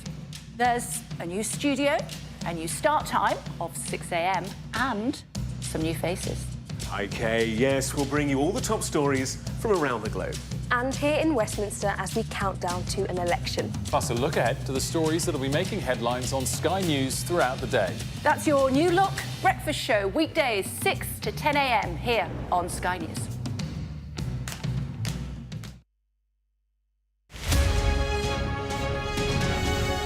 So the Taliban government have been in power since 2021. And in that time, they have built bridges and built roads and infrastructure, and the country is coming to a point of peace. But they just don't recognize women. Women's education after the 6th grade doesn't exist. Women are not allowed to go to beauty parlors, which have been closed. There are parks are closed, they can't work for NGOs. And at this current day and age, that is unacceptable. That's 20 million Afghan women who are being treated as second-class citizens, and that's what I tried to highlight with my film. Well, Afghanistan has such a unique history in the sense that in my lifetime, the country's flag has changed 19 times. It's just a chaotic time of government after government, and every single time, the women have always been victims to all these new different regimes, and they've always been impacted, and it's just enough. There is no excuse for women not to be able to study. 3,000 Afghan women were meant to join the Afghan service as doctors, but the board examinations were cancelled and they are just at home doing nothing. As a country, we need stability and our economy to rise. We need all the help we can get. So it just doesn't make sense that this policy set forth by the Afghan government is in place. It's completely ridiculous. The world is at a time where there's just chaos and upsetting events happening everywhere, but at the same time, the Afghan women are being forgotten. And this is what I've tried to do with my film Yellow, and it's resonated so much around the world. I get messages every day from people who've seen it and feel that it's a message that needs to be told. Women are becoming invisible again. And as an Afghan myself, I can't let that happen. It's my duty as an artist and as a filmmaker to try to bring that to life.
Welcome back to Sky News Breakfast. Our top stories this morning. The first US lunar mission in more than 50 years has successfully launched in Florida, marking an important step towards commercial space travel.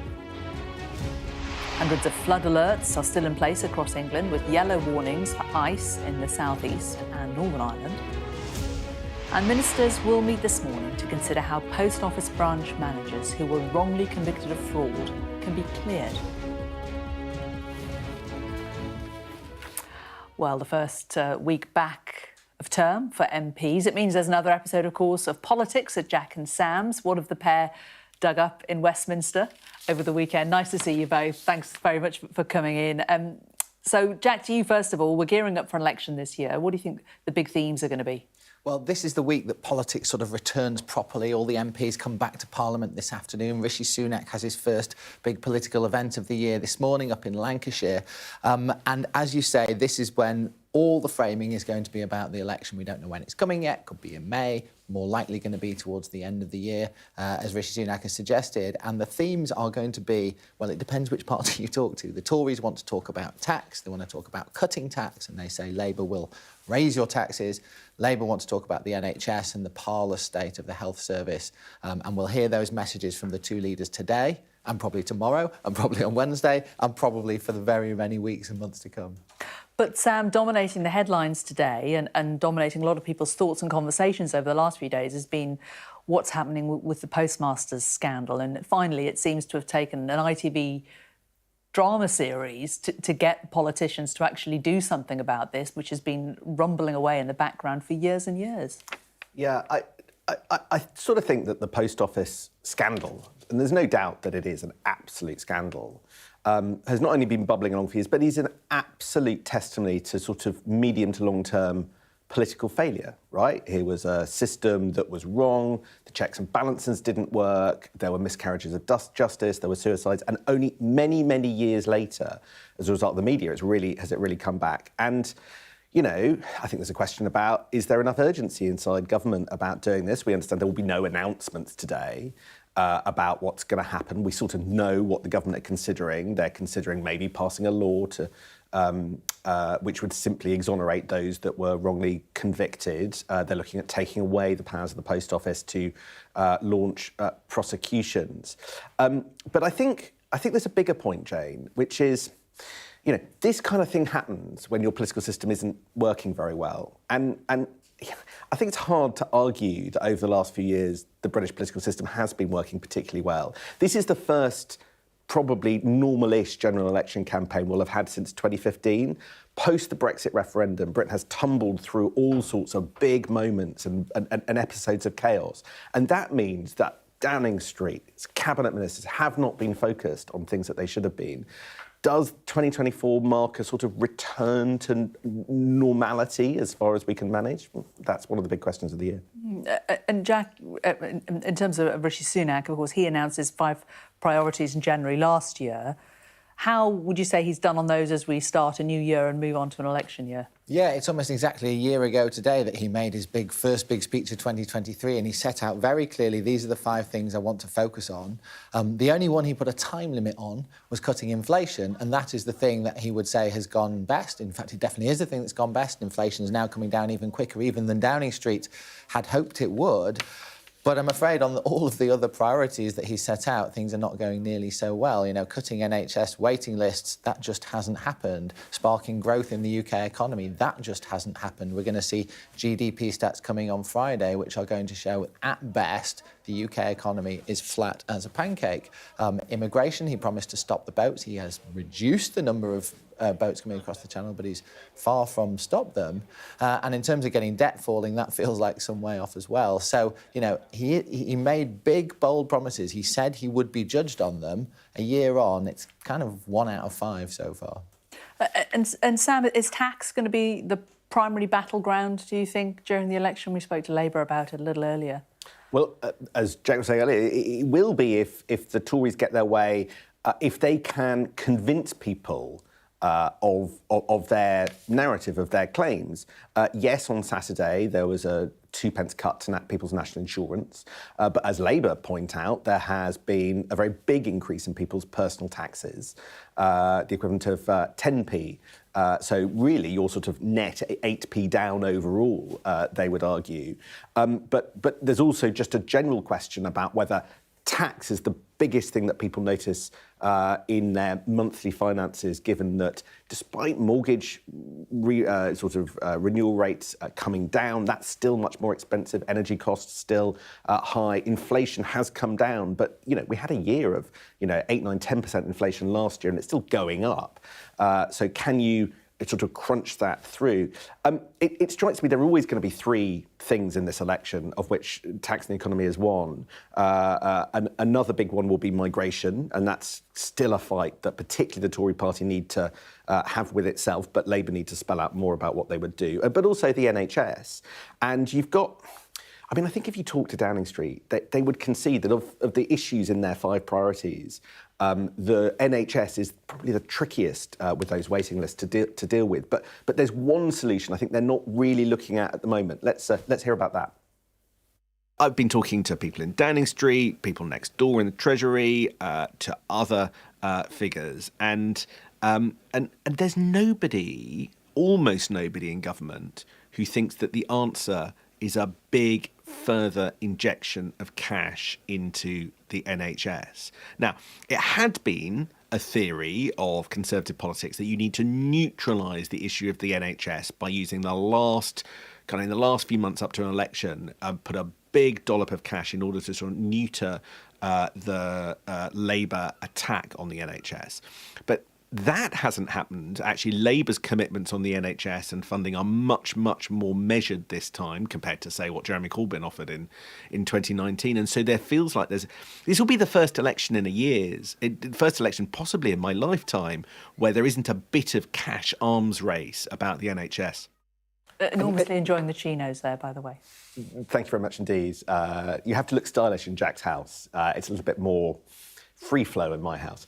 No, it's interesting on the NHS because I think the NHS probably depends on politicians wanting to give it more money in the run-up to an election. That's just been part of our electoral cycle. So if this election doesn't see that, I wonder what the impact is on our health service. And of course, one of the other things coming up this week, the doctor strike, the current junior doctor strike, finally comes to end Tuesday morning. That's a 6-day strike of half the doctors in NHS England. That's a big, big impact on the health service. For a Prime Minister who is trying to get waiting lists down, in fact, who's promised to get waiting lists down, very, very hard to do that while you have this ongoing, very, very extreme industrial action. And there's no sign of that ending. This strike's coming to an end. I expect there'll be more. Also a headache for the Prime Minister, Jack, on this vote in the Commons on drilling in the North Sea. We've already seen another resignation. That's right. A big piece of flagship government legislation about increasing the opportunities to drill for oil and gas in the North Sea. There's a big vote happening in the House of Commons this evening. There are some very unhappy Tory MPs about it. Tory MPs who think that green issues are the most important things facing the planet, do not think we should be further exploring the North Sea for more oil and gas. And yeah, Chris Skidmore, who was the Prime Minister's advisor on green issues, resigned as an MP on Friday, or announced he would do so. The Prime Minister's COP envoy, Alok Sharma, also spoke out very strongly against it on Saturday. So although he'll win the vote tonight, I'm sure, it's not a good look for Rishi Sunak to have these big, high-profile Tory politicians attacking his key policies. And Sam, Foreign Affairs also big today. David Cameron in front of the Commons Select Committee.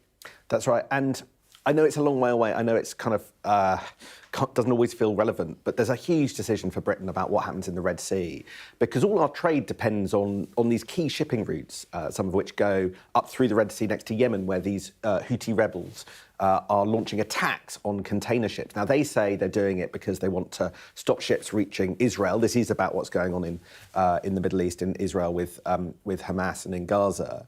But it's also having a massive impact on the basic trade flows. And every time one of those ships that would have gone up through the Red Sea goes round the bottom of South Africa, around the Cape of Good Hope, that adds £1 million to the cost of that of that cargo being transported, and takes 20 extra days. That has an impact on things like inflation. and our trade and our ability to source goods.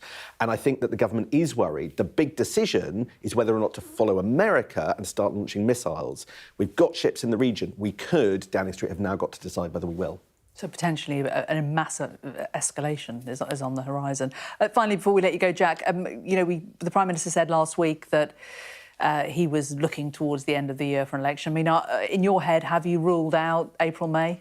More or less. Me and Sam don't necessarily agree on this, but I just think the Prime Minister is so far behind in the polls. He hasn't been in Downing Street very long. He will want to cling on as long as humanly possible, and he'll just pray that something turns up. You know, we've seen it before the last few years. Big events can suddenly happen and things can change. So my working assumption has always been he will hang on as long as he can, which means probably an election at the end of November. I mean, it's more likely than not. What do you think? Definitely more likely than not it'll be in November.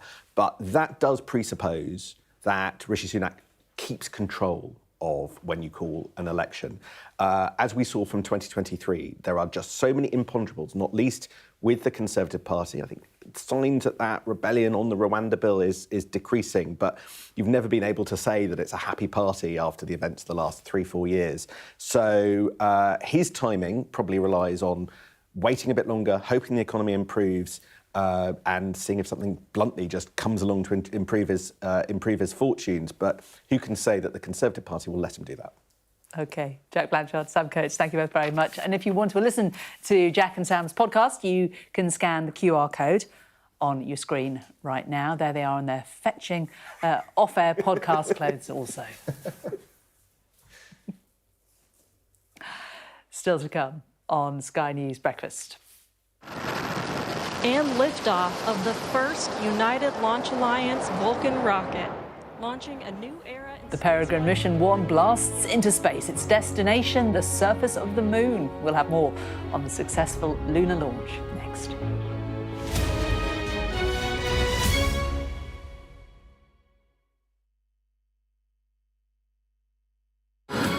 Morning, everybody. It is 8 o'clock. You're very welcome to join us on Sky News wherever you're watching us.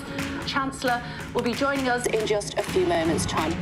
Evidence of the cost of living crisis. And we'll start with breaking news. There's only one place to start this morning against the dollar ever. It was like night fell. It's 5 o'clock. This is the News Hour. I'm Mark Austin. Coming up in the next 60 minutes. Welcome to the Politics Hub on the UK Tonight throughout the course of the week.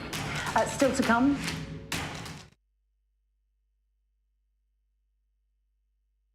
This is a piece of hardware built at the Open University in Milton Keynes.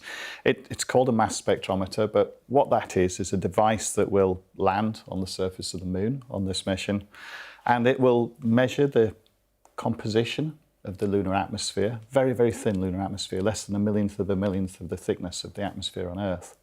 And it will basically, it acts like a weighing scales. So it separates the atmospheric molecules according to how heavy they are, and we know that water molecules weigh 18, nitrogen weighs 28, so we can identify what those molecules are. When we did land on the moon, we put humans on there, and the initial idea was that the moon was quite dry. It seemed to be a dry, barren, dusty place. But more recently, in the last 10 years or so, we've had orbiters going around the moon, which is starting to reveal a different picture, and we're getting suggestions that there's actually a very tenuous water cycle going on the moon with kind of water molecules moving around the surface, maybe getting stuck at the poles and frozen down as ice where it's very, very cold.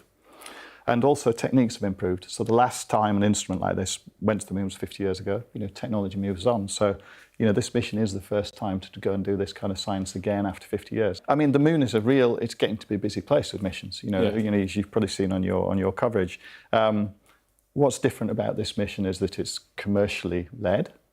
So it's kind of there's a global feeling that the best way to explore space, and the moon is the nearest place to go, so this is where you're going to go and try this out in the first place, is to get everybody involved. So it's not just a kind of a national agency endeavour, but it's involving commercial companies and universities and trying to bring that all together to make it a more sustainable and a cheaper way to explore. One of the reasons people are really interested in water on the moon is that it might help sustain exploration there. So if we want to put astronauts on the moon, if we want to take a bottle of water up to them, which weighs, half a kilogram for a bottle of water, it's going to take about £500,000 to do that because of lifting it through the Earth's gravity field. So one of the ideas is that if you can find appreciable quantity of water on the moon and purify it, bottle it, sell it for less than £500,000, then you've got a business case. Now, that's not my bag, but you can see how using resources locally and not having to take everything with you in a massive spacecraft can make space exploration more agile.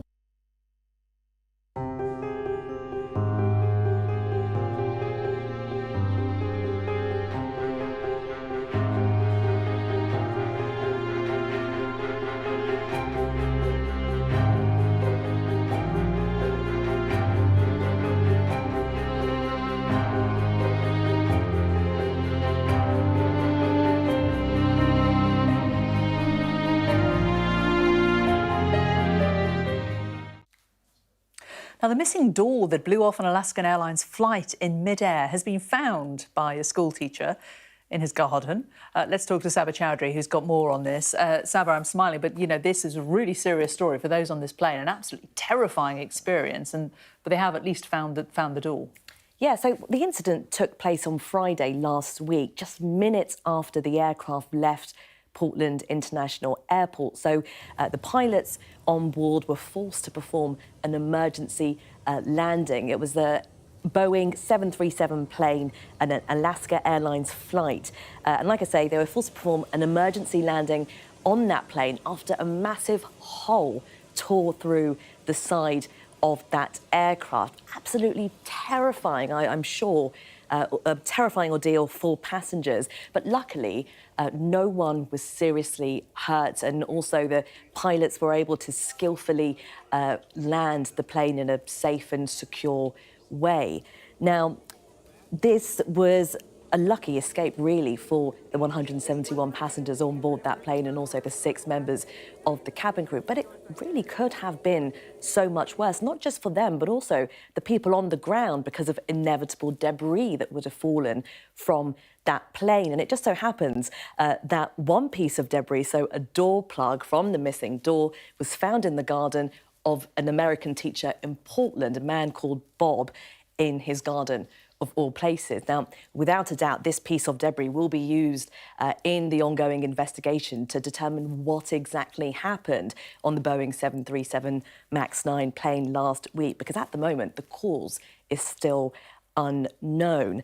Now, this, without a doubt, is, you know, a huge cause of concern for regular flyers. The damage, arguably, is done. This is not the first time we are seeing a reported incident with these planes. This is, in fact, the 4th in a matter of 2 months. And also, optics, 197 of these planes have been temporarily grounded while the investigations are taking place. So, a worrying time indeed for regular passengers. OK, Sabah, thanks very much. Now, at exactly 18 minutes past 7 this morning, the US successfully launched its first rocket to the moon since the Apollo missions more than 50 years ago.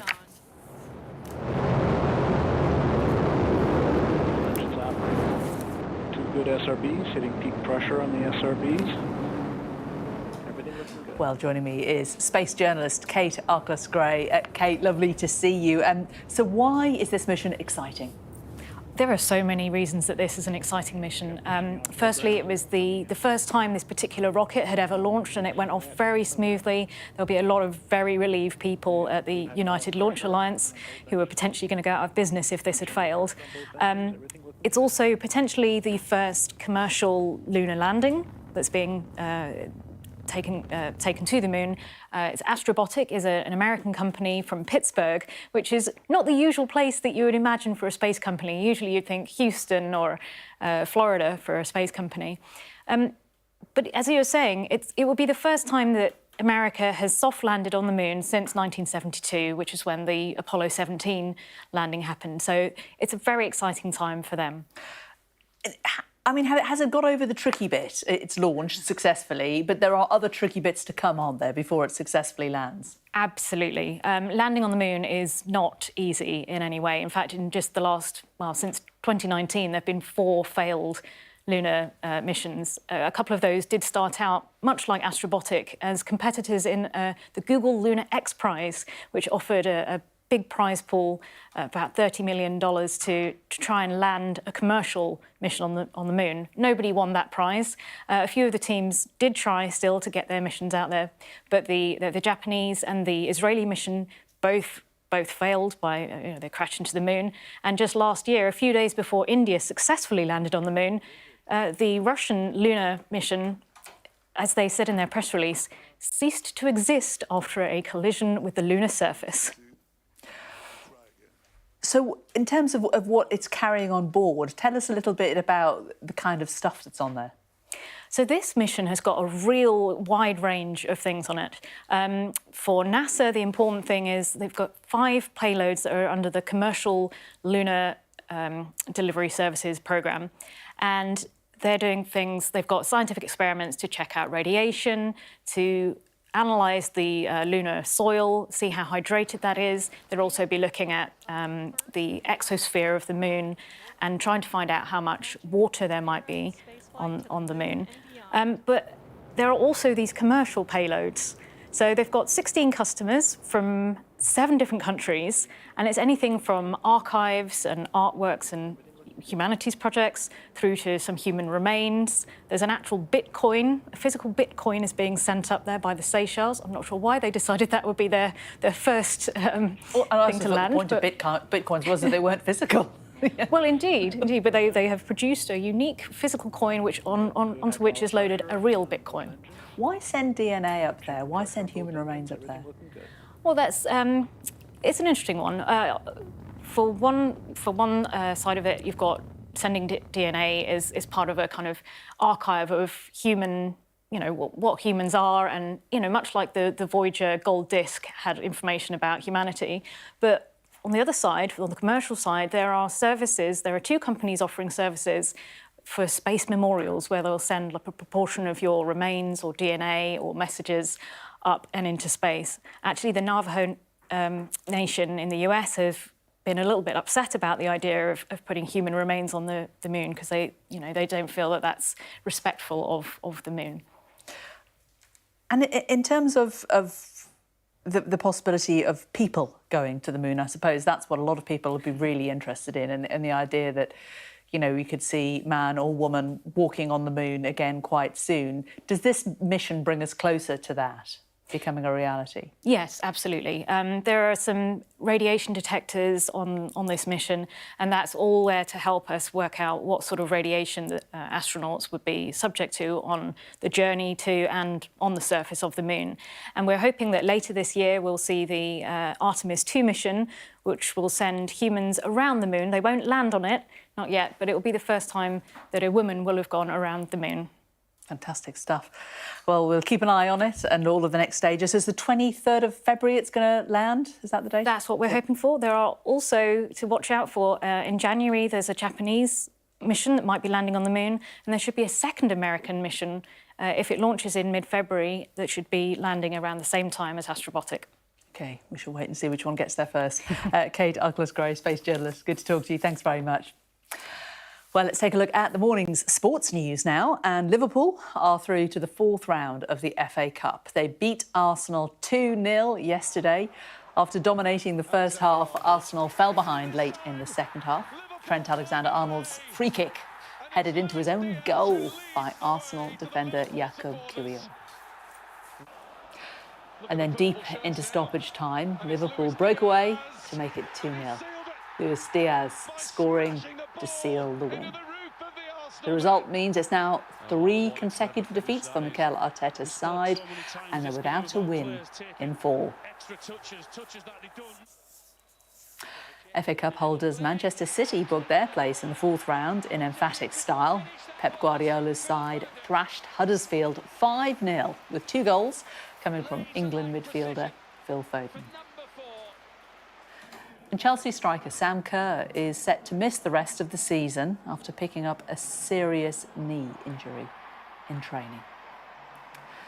Well, let's see how the back pages are shaping up this morning.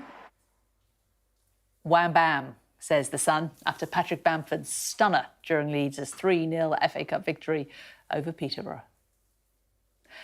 The Eye has Luis Diaz celebrating Liverpool's win away at Arsenal despite their defeat. The misfiring Gunners may not be shopping for a new striker, though, it says, after all. The Times also features Arsenal's FA Cup exit with a quote from Mikel Arteta, "We must get our heads right." Feet right too are also important. Time for the weather now. Warm memories wherever you go. The weather, sponsored by Qatar Airways. Conditions will be quiet and cold this week, with a freshening breeze bringing a significant wind chill to southern parts of the country. This morning, there'll be a widespread frost overnight, temperatures having dropped close to or below freezing. Patches of dense, freezing fog over parts of Ireland, Scotland and northwestern England will be slow to clear. Some may linger throughout the day. Showers in the southeast will turn wintry over the high ground as they spread westward. For much of the country, it's going to be a dry morning. The weather, sponsored by Qatar Airways. Coming up on Sky News Breakfast, after the floods comes the freeze. Warnings still in place for a lot of wet weather, but the Met Office says it is snow, which could potentially cause yet more chaos to come. Time to wrap up warm.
Hello everyone, it's 9 o'clock. If you're going out this morning, even us northerners might need our big coats. After a week of storms, torrential rains and floods, get ready for the big chill. We're told that there is snow coming.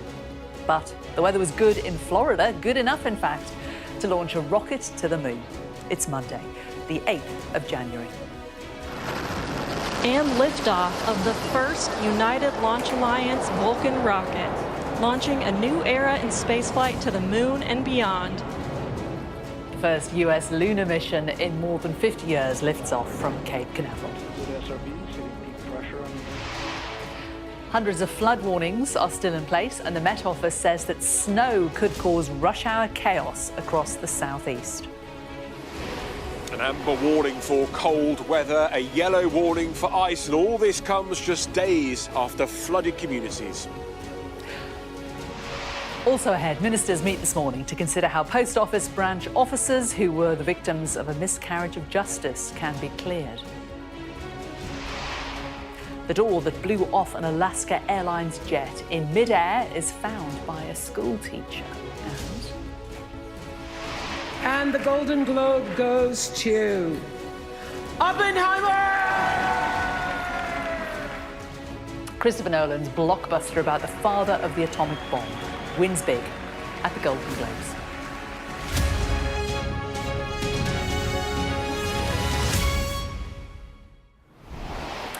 Thanks so much for joining us while Rob and Steph are here with the headlines politically. Rob?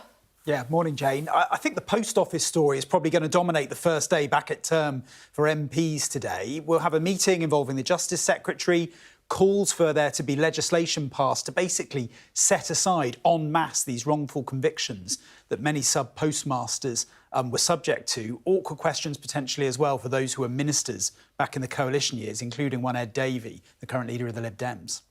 And Steph, it's flipping chilly out there, isn't it? Really rather brisk, yes. And down in the southeast, we've also got a keen wind to make that feels-like temperature that little bit lower than it might be. And there's also the chance of seeing a little bit of snow, but not many people will see it. We'll find out exactly where later. OK, thank you both so much. But first, at exactly 18 minutes past 7 this morning, the US launched its first rocket to the moon since the Apollo missions more than 50 years ago. Well, our science correspondent Thomas Moore was watching the footage, watching this had happened live. Thomas, tell us why is this important and why has it taken 50 years? Yeah, look, I mean, this looks like a pretty regular space launch. We're used to seeing these now, but this is anything but. NASA wasn't at the controls. It has a ticket to ride. It's got 5 experiments on board, but it has commissioned a private American startup to develop not just this rocket, but also the lunar lander, which sits in the nose cone at the moment and will be heading towards the moon to land, they hope, on February the 23rd. Now, why do they want to go back to the moon? Well, it's all about water, because we know that the Americans have got ambitions to send humans back there. They hope that water will obviously hydrate astronauts, but also provide their oxygen and perhaps even rocket fuel to go further into the solar system. That's why you're seeing this revival of the space race, the moon race. But it is commercial companies in charge this time because NASA hopes that will bring down the costs to really deliver value for money and make regular lunar missions much more practical. But it does mean that this commercial company is not only taking science experiments, but it's also taking other commercial payloads, including the ashes and DNA from human beings, which has really angered some indigenous Americans who feel that the moon is a sacred place. But also there is a marketing stunt by a sports drink manufacturer that is sending up a can of its drink in a powdered form so that future astronauts can mix it with lunar water and enjoy. Now, this is perhaps a new way of thinking about the moon, and many people are unhappy. Thomas, thanks very much. Well, so the weather here on land in the UK now, and after the floods comes the freeze. Over the past week, we've seen storms and torrential rain cause rivers to burst their banks from Gloucestershire to Nottinghamshire. The Environment Agency says that more than 1,800 properties have been flooded and communities are still mopping up. It has happened before, but it's all been thoroughly repaired and tanked since then. Yeah. We were not expecting it because we had a lot of work done on it and we've had it all checked and maintained. It's just, although it's not high, nevertheless it's getting everything wet and it's seeping in as if it's got under the floor. So Bullstick Stream goes right up into our yard. There's a kind of towpath that we walk behind there. Usually that's, of course, completely underwater now. The flood waters came up very quickly. Since Friday, they've been stable, but it's right up to our back patio, almost to our back door. We have a neighborhood WhatsApp group, and I've never seen it this active in the 3 years we've moved here. Some of our neighbors are dealing with a little bit of flooding in their kitchen. We've been pretty stressed out. On Friday, as I said, it's stabilized since Friday. Right now we're okay, kind of hoping for the best. Well, in England, there are now 152 flood warnings and 152 flood alerts in place. But attention is already turning to what is coming next. That is snow, ice and freezing temperatures. Well, let's cross live to our West of England and Wales correspondent Dan Whitehead, who's in Longford in Gloucestershire. And Dan, clearly it's been enormously wet there. They could do without freezing temperatures on top, couldn't they? Yeah, they really could. The flood waters in Longford have receded from the houses now. A street cleaning team just drove past, cleaning up some of the debris. But you can see behind me that there is still plenty of low-lying flood water in the surrounding areas here in Gloucester and in communities right across sort of the middle and southern England that were impacted last week following those storms, and they saw their properties flooded. What they now are facing is a week of freezing weather, which could make the conditions even more difficult for them. The Met Office and the UK Health Security Agency at the weekend issued this amber alert for cold weather. Essentially, that is in place until midday on Friday, not only here in the southwest of England, but also in the northwest, the West Midlands and the East Midlands. And what that means is it could put stresses for a significant period of time on health services. So the advice is to check on elderly people, vulnerable people, and actually that amber alert means that it could be particularly difficult for some to keep their properties warm, which is classed as 18 degrees and above, and it could be difficult for them to do so. So check in on those vulnerable people. But we've had another warning this morning from the Met Office itself, and that is a yellow weather warning, this time for ice specifically. That actually affects London, it affects the southeast, and it also affects parts of Northern Ireland. So a difficult week ahead, and it comes, as you say, as there are still around 150 flood warnings and alerts in place. There are still high river levels, as you can see. So the concern is that low-lying water in those communities that are still facing floods and are still mopping up, that could turn to ice, creating more dangerous conditions. OK, Dan, thanks very much. Well, let's bring in Steph in the studio here. So, Steph, how cold is it going to get? Well, it got down to minus 7.5 last night, so really quite chilly, and it's going to stay cold for most of the week and into the weekend as well. There's slight differences on exactly where the high pressure is going to be, and that will direct the wind towards us from slightly different places, which will bring us slightly different temperature of air and that sort of thing. So there's slight discrepancies, but essentially really cold in the southeast for today and tomorrow, and then slightly less cold, more cloud around. But if you're thinking of a winter wonderland, Jane, get that out your head. It's not going to be snow for everybody. We've all got the cold weather, yes, but not the snow. The snow kids warning... want to know, are they going to get days off school? No. In the southeast, where we've got the snow warning at the moment, it's for ice, really, but there could be some snow there as well. There are some showers currently. They are of rain rather than snow at the moment, but that could change. But what's happening is the winds are sort of channeling together, so they're funneling these clouds and the showers into a long line, and that's why we could end up with, like, one patch, just having these showers trail over them, and they could have 1 to 3 centimetres of snow, where about a mile down the road they'll see nothing. That's why it's so regionalised, this snow. We're not all going to see it, Jane. OK. Thanks for clearing that up, Steph. Well, let's take a look at some of the day's other headlines now. And Ukrainian authorities say at least 2 people have been killed after Russia launched a large-scale missile attack in the early hours of the morning. Military officials say the capital, Kiev, is under threat from ballistic missiles and have urged people to find shelter. They say areas including Zaporizhia and Kharkiv are also under attack. A shopping centre and 24 other buildings were damaged in the city of Kryvyi. A new national drive to get pupils back into the classroom is being launched today. The Department for Education is promising 18 new attendance hubs across 6 regions in England, bringing the total to 32. It says it'll help nearly 2,000 schools tackle persistent absences. New research has found the UK is the only country in the G7 where household budgets have not recovered to pre-pandemic levels.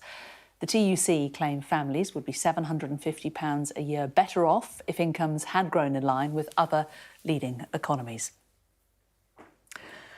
Now, ministers will meet today to consider how to clear the names of hundreds of post office branch managers who were wrongly convicted of fraud. The Horizon IT system was introduced by the Post Office in 1999. Almost immediately, losses in the system emerged, with the Post Office taking legal action. By 2015, 736 people had been criminally prosecuted, with 700 convicted. A public inquiry into the scandal was established in 2020. To date, 93 convictions have been overturned, with around £138 million paid in compensation. A little earlier, the Conservative peer, Lord Arbuthnot, told us that postmasters had been failed by every section of society and that Parliament should step in to overturn their convictions. 900 convictions of sub-postmasters, and only 93 of those convictions have been overturned. That's an awfully small, pathetically small number. And I think that this is a mass problem which has got to be dealt with in a mass way. And I think that Parliament has got to step in and say that post office convictions are not safe. We've seen the way that investigators behaved, and they behaved in a way which was contrary to the rule of law. And these convictions have got to be set aside. Well, our political correspondent Rob Powell has more on this. Rob, the Justice Secretary, looking into how the government can help these victims. Yeah, Alex Chalk, the Justice Secretary, will meet with the business minister who's responsible for the Post Office now, Kevin Hollinrake. That meeting will take place later today. A number of options being considered.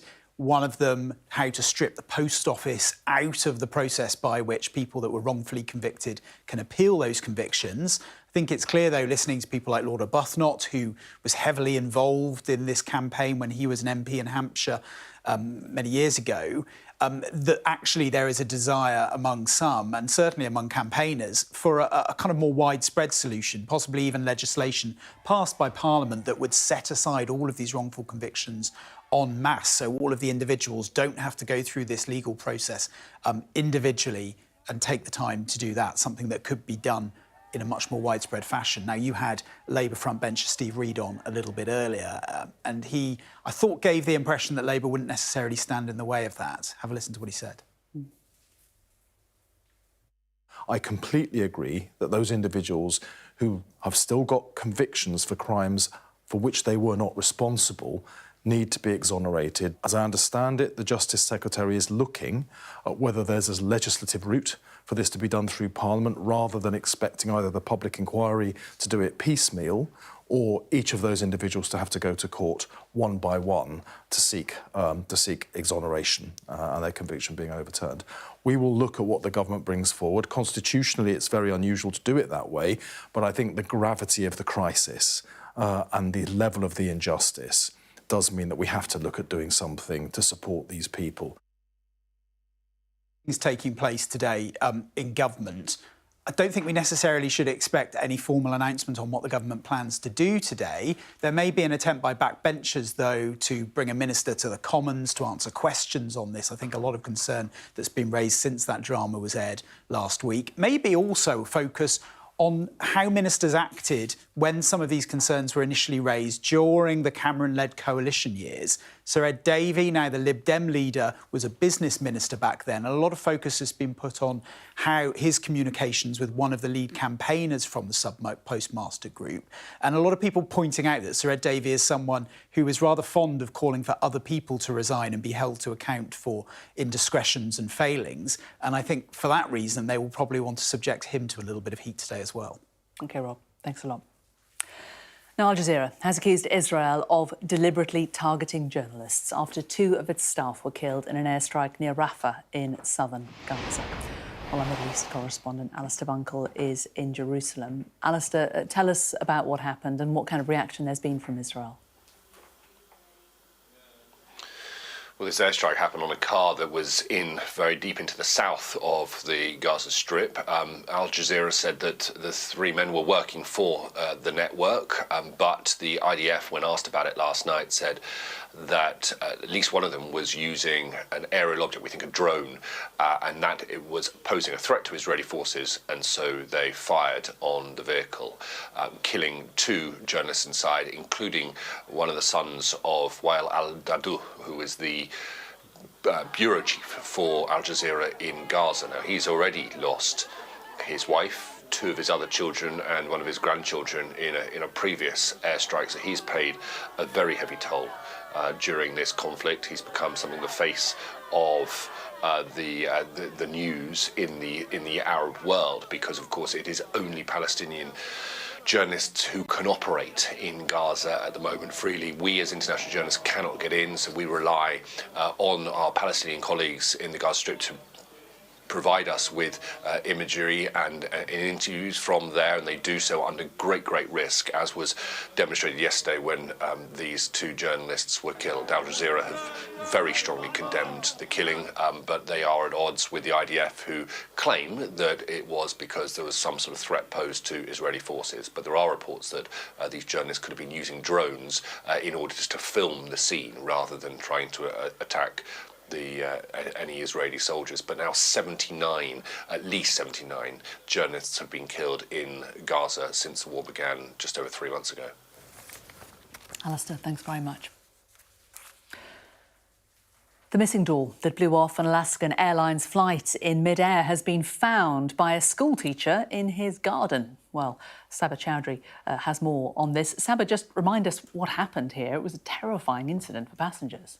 Yes, the incident took place on Friday just last week, and it happened minutes after takeoff from Portland International Airport. Pilots on board the Boeing 737 aircraft and Alaska Airlines flight were forced to perform an emergency landing after a massive hole ripped into the side of the plane. Now, luckily, no one was seriously hurt and the plane landed safely, but it could have been so much worse, not just for those 171 passengers on the plane or the 6 members of the cabin crew, but also for people on the ground because of inevitable debris. Now, it just so happens that a piece of debris was today found in the garden of an American teacher, an individual called Bob, and this was the missing door plug from the door.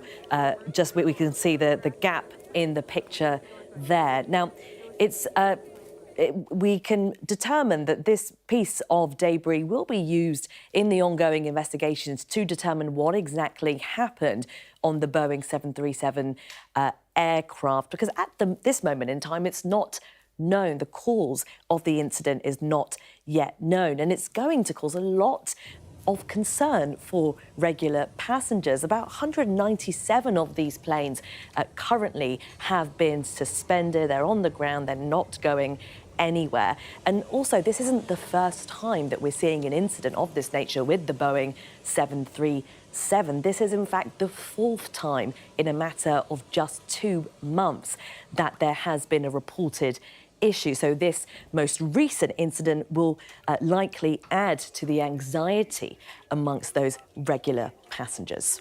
Saba, thanks a lot. Coming up on Sky News Breakfast, I'm going to be joined by the Conservative MP David Davis, who's calling on the government to do more to hold accountable those responsible for the Post Office scandal.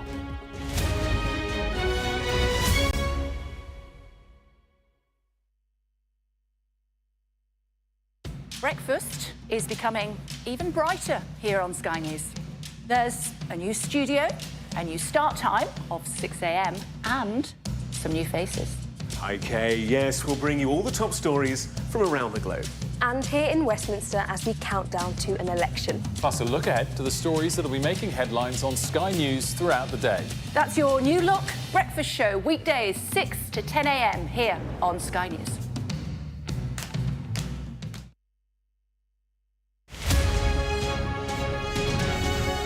So the Taliban government have been in power since 2021, and in that time, they have built bridges and built roads and infrastructure, and the country is coming to a point of peace.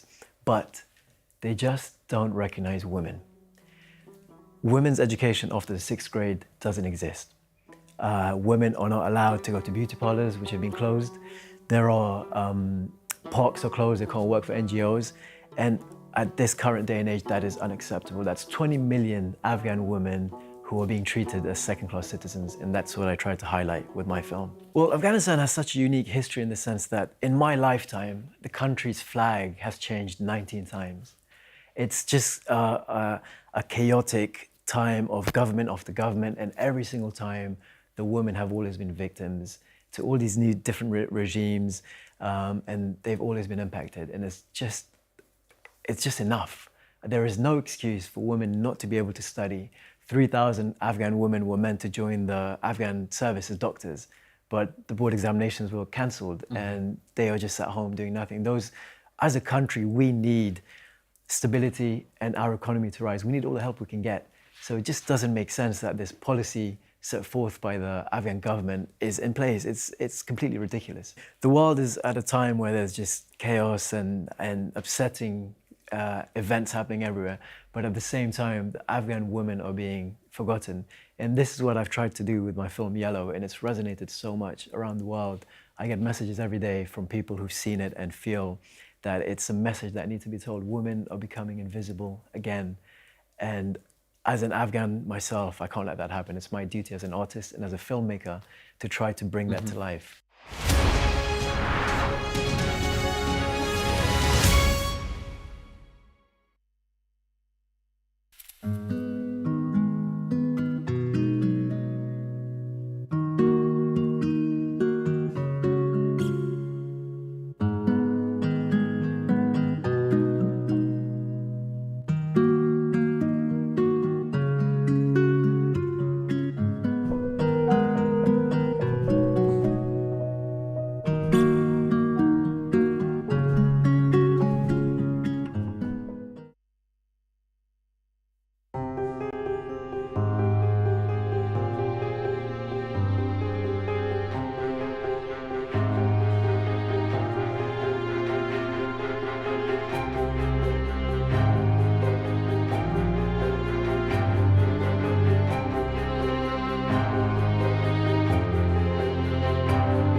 Welcome back. Well, ministers will meet this morning to consider how to clear the names of hundreds of post office branch managers who were wrongly convicted of fraud. Well, one of those leading the calls to make sure that the right people are held responsible is the Conservative MP, David Davis. He joins me in the studio now. The Prime Minister said he's considering exonerating all victims of the post office scandal. It's going to be a tricky thing to get through legally. Yes. Are you confident it could happen? Oh, I think it can be done, and I think it will get done. I mean, how quickly, though? Well, it's got to be months, not years, put it that way. I mean, at the moment, if we carry on at the current pace, it'll be years, because we've got, 10% of them cleared so far? And one of the reasons for that is because the authorities have challenged every appeal. Well, what are they doing, So that's the first thing, to stop that process. But I think, there is a single fact that underpins every single case, and that is that the Post Office lied about who had access to those accounts, who had access to those computers. That fact makes every single conviction, well, technically unsafe, just wrong, And I think we can use that fact to turn them all over. That's what we should be doing. Why has it taken so long to get to this point, do you think? Well, I mean, you've got the problem of exoneration, you've got the problem on compensation and so on. And this is because the bodies involved are still resisting. I mean, the Post Office is still, although it says publicly it accepts there's been a massive injustice, in the way it behaves, employs expensive lawyers to challenge all the compensation claims. As I say, I think it's the Post Office authorities who are actually challenging the cases when they come to appeal. We've got to stop that. The state, the government, is the single shareholder for the Post Office, and we should be giving them a very simple instruction, start behaving properly. The managers responsible for this, do you know who they are, and do you think they should be prosecuted? Well, I've got a good idea, but I don't want to replace one injustice with another one. I think there should be a proper investigation, a criminal investigation, and it should encompass the behaviour of the Post Office and of Fujitsu, and see who lied. Basically, that's what it comes down to. It's simply who lied, who made the decisions to say, for example, that there was no access to the post office computers, individual post office computers. Who made that decision? Somebody must have done. You know, they represented that case in court, as it were, as well. So once we identify who lied, not who made a mistake, but who lied, those are the people who should face criminal charges. What about Paula Bennells? Of course, she was the chief executive of the Post Office 2012 to 2019. A petition calling for her to be stripped of her CV has now reached over 1 million signatures. Do you think she should face personal sanctions? Well, again, the investigation's got to do that. I mean, look, if I were her, I'd have given up my CBE. I would have given it back, you know.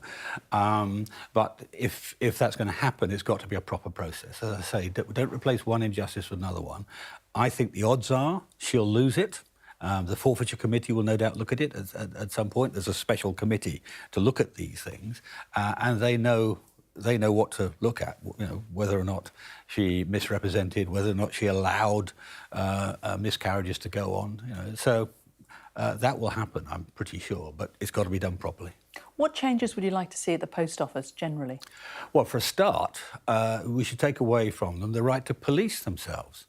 You know, I mean, you shouldn't be in the business of marking your own homework, even if you're a state body. I think, you know, because were a state body, they were given their own police force, and we can see from what's happened, we can see from that docudrama precisely how badly that worked. That ended up oppressing people, of convicting them of things they never did. You know, so that's got to go. That's got to go straight away. Beyond that, I mean, in more immediate terms, we've got to get them exonerated. And we've got to get the compensation programme accelerated, because at the moment it's being bogged down by the Post Office itself. So all of those things got to be done, and then we'll get a glimmer of justice at the end of this. Are there any other public bodies, like the Post Office, that have the capabilities to carry out these private prosecutions? There are some others. I don't have the list in my mind at the moment, but there are some others. But should questions be raised about all of those also? Yes, indeed. Exactly right. I think, you know, at some point we're going to have to do some legislation to change that, because, you know, we're going to have to take the police force, as it were, away from the Post Office and put it somewhere else, the Met or some other police agency probably. And when we do that, we should go down the list. I mean, one of the problems here, which this characterises, I'm afraid, is that not just big state bodies, but big bureaucracies are very, very bad at handling issues of justice.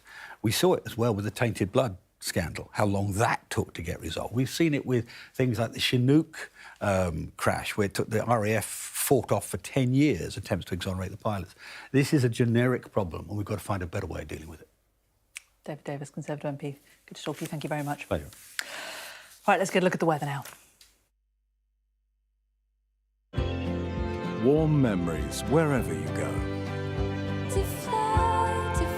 The weather, sponsored by Qatar Airways. Well, conditions really cold this week, with a freshening breeze bringing a significant wind chill to southern parts of the country. This morning, there'll be a widespread frost, overnight temperatures having dropped close to or below freezing. Patches of dense freezing fog over parts of Ireland, Scotland and northwestern England will be slow to clear. Some may linger throughout the day. Showers in the southeast will turn wintry over the high ground as they spread westward. For much of the country, it'll be a dry morning with variable amounts of cloud. The weather, sponsored by Qatar Airways. Coming up on Sky News Breakfast, success for Succession even, put my teeth back in, but who came out top in the Battle of Barbenheimer at the Golden Globes? Plus, as MPs return to Westminster, I'll be joined by Katie Balls, political editor at The Spectator, and Ian Dunt, columnist at The Eye, to discuss what will be a very busy year in politics.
Welcome back. You're watching Sky News Breakfast. Our top stories this morning. The first US lunar mission in more than 50 years has successfully launched in Florida, marking an important step towards commercial space travel.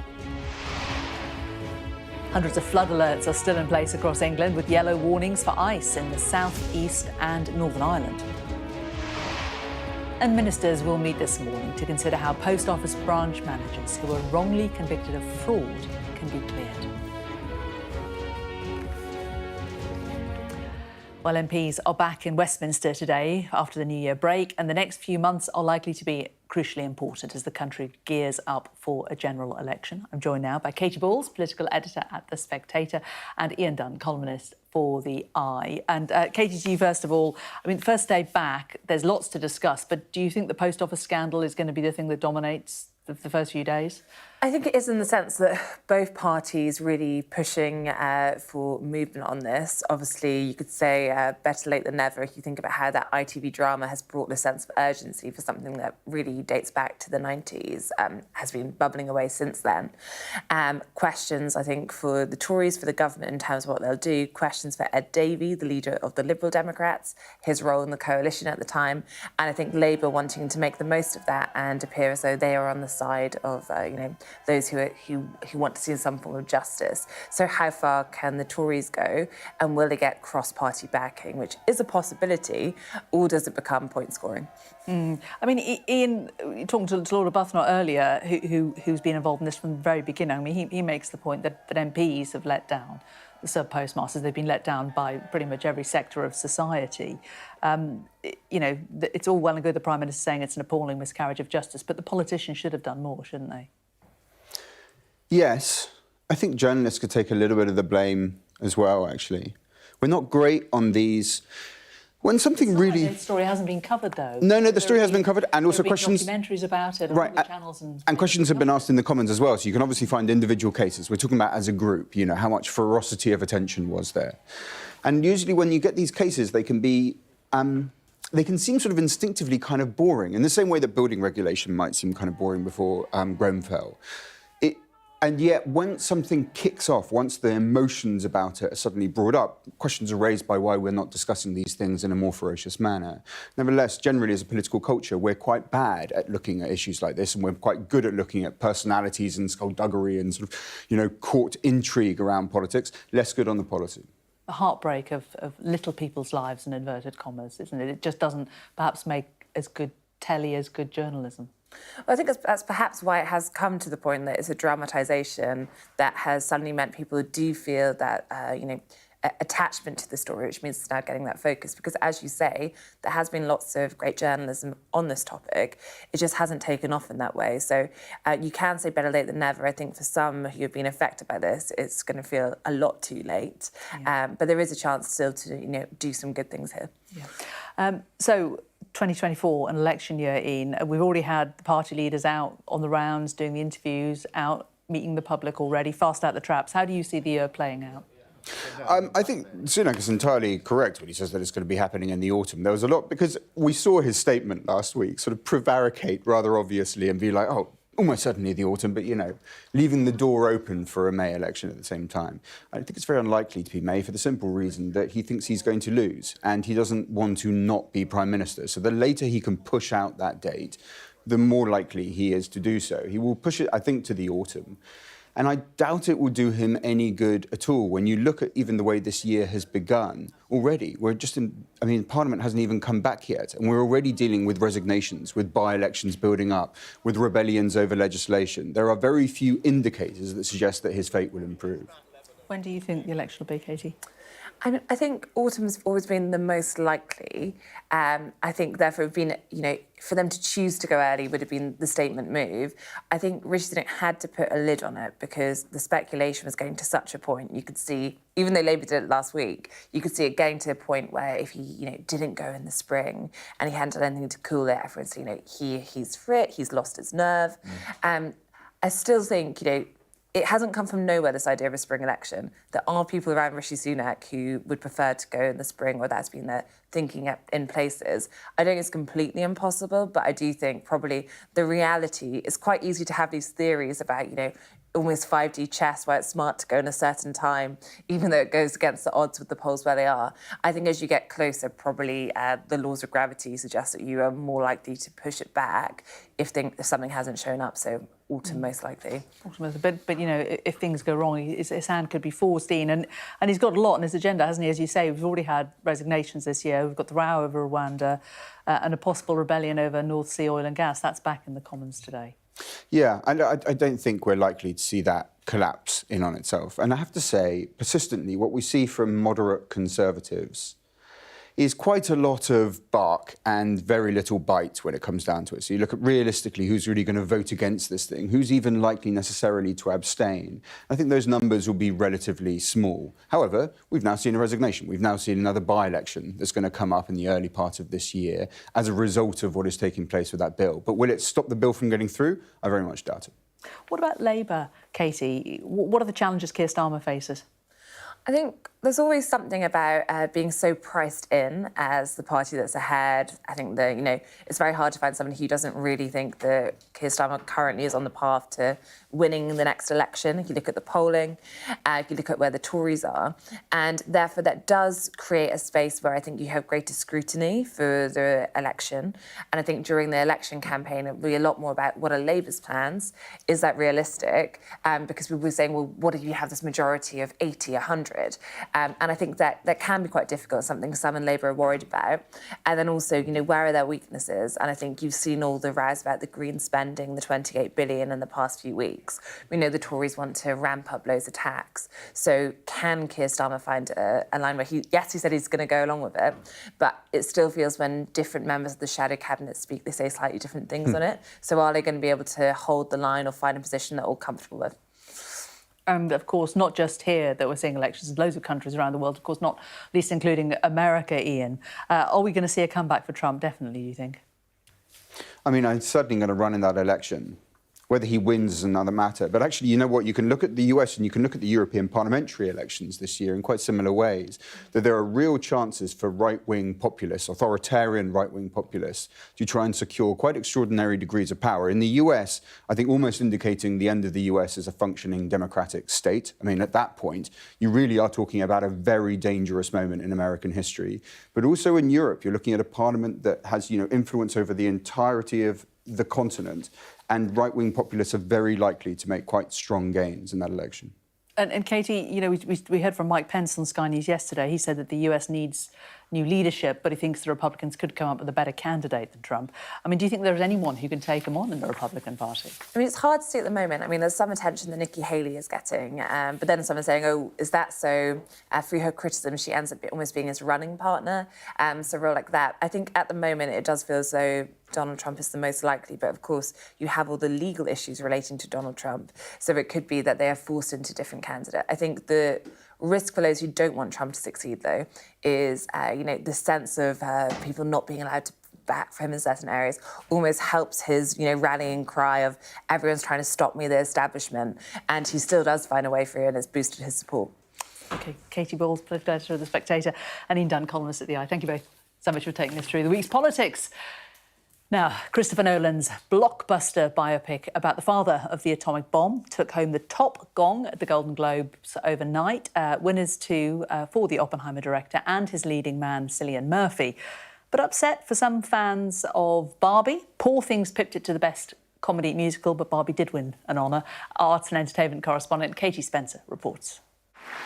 And the Golden Globe goes to Barbie. Pitched as the Battle of Barbenheimer, this year's Golden Globes dominated by two films that, when combined, made over $2 billion, while Barbie was recognised for its box office achievement. Thank you. We would like to dedicate this to every single person on the planet who dressed up and went to the greatest place on earth, the movie theatres. This was Christopher Nolan's night. His nuclear arms race thriller taking home Best Film, Best Director, as well as a win for its leading man. First question, do I have lipstick all over my nose? I'm just going to leave it. I was in the hands of a visionary director, a master, and I want to thank Chris and Emma. Amy, are you okay? Yeah. As for TV, while chaotic road rage thriller Beef and frenetic kitchen drama The Bear both went away with 3 Globes each. Perhaps more predictable, the cold-blooded power plays of the final season of Sky Atlantic's Succession sweeping the board, with wins for Sarah Snook. This is really heavy. Matthew McFadden. I just adored every second playing the weird and wonderful human grease stain that is Tom Wamsgard. And Kieran Culkin, rather fittingly lording it up over his rivals. This is a nice moment. Suck it, Pedro. Sorry. British showrunner Jesse Armstrong admitting it hadn't been an easy decision to end the series. We decided this was the right time to end the show, and that was very bittersweet. And the Golden Globe goes to Oppenheimer! The first big awards event of the year, recognising the huge cultural impact of some of the most critically acclaimed drama we've seen in a long time. Katie Spencer, Sky News. Now, you might have heard, Sky News Breakfast is getting a fresh new look. Kay Burley's here, and also it's weird sitting here. Yeah, it must be weird. I'm the same. I hate being interviewed. It's fine asking the questions. Exactly. Good morning, I'm This is Gareth. Let me introduce Good morning. Gareth. Good Gareth morning. Jane Gareth. Good morning. Hello and welcome. Thank you. Kay, tell us first of all what's happening with this relaunch. It's very exciting. So the first thing to note is that we start at 6 o'clock in the morning. Well, Gareth does with Mari, and then I come on at 7. We've got a brand new state-of-the-art studio, which is amazing. Cost us quite a lot of money. Looks amazing. You'll see it for yourself on Monday. And I often felt as though I was sort of sitting on my own, not having anyone to chat to. No so I've got some new friends, including Gareth. Yeah. And Gareth, so tell us about your role, Gareth. Kicking things off from 6. I've got the early start, me and Mari, 6 till 7, and then Kay, 7 till 10. And there's so much news to get through as well, isn't there? Especially this year, US election coming up. There's the UK election on the horizon too. So we've got more capacity, more space, more cameras, incredible new set, newsroom as well, lots of people coming and going. So that kind of breakfast family. Yeah, exactly. And the new set allows me to eyeball the minister much more than you can sitting here literally straight opposite them. So that will be entertaining, especially with, as you say, a general election coming up. Prime Minister saying second half of the year. Let's see. Just looking at the new set, are the ministers going to have to stand, or are you going to let them sit down? No, we'll let them sit down, unless they're very naughty, and then, of course, they'll have to stand up. But in the fullness of time, we'll be moving back into this studio to do those sort of interviews as well. So, yeah, we're taking over the whole of this floor. Well, it's going to be really exciting years to come, isn't it, Kay? Yeah, most certainly is. Can we have a look at the picture of the team? Yeah, we showed it before. Let's show it again. Oh, did we? Oh, let's. There they are. There we go. Yeah, there you are. Yes. In the middle, Mari, of course, everybody knows, and Wilfred, who many of our viewers will know as well. He will also be part of the new breakfast family, won't he? Popping up each hour between 7 and 10, showing us what's coming up later in the day. There's a rate review, for example, looking ahead to the big events that are going to happen throughout the course of the day, coming to us live from Osterley. And we want our viewers, morning everybody, to get involved as well with your thoughts at the end, whatever the talking point of the day is, to send in their thoughts. Either, I don't think we've decided yet how we're going to do that. No, it's work in progress. Yeah, I think we should give them your phone number. My phone number is 07. That's what we should do. Quite scary thought. Well, listen, best of luck with it. Looking forward to it. It's launching Monday. Monday the 15th, 6 till 10 every weekday. Of course, Anna joining us on Fridays, Saturdays, Sundays as well. Absolutely, and I'll be around when you guys are off. So fantastic. Fantastic. Well, Thanks for having us. you're very welcome. Still to come on Sky News Breakfast today, a call from the RSPCA for people to do more to help animals as the charity marks its 200th birthday.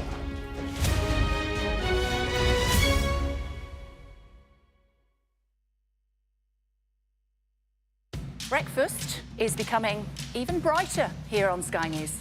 There's a new studio, a new start time of 6 a.m. and some new faces. OK, yes, we'll bring you all the top stories from around the globe. And here in Westminster as we count down to an election. Plus a look ahead to the stories that'll be making headlines on Sky News throughout the day. That's your new look breakfast show, weekdays 6 to 10 a.m. here on Sky News.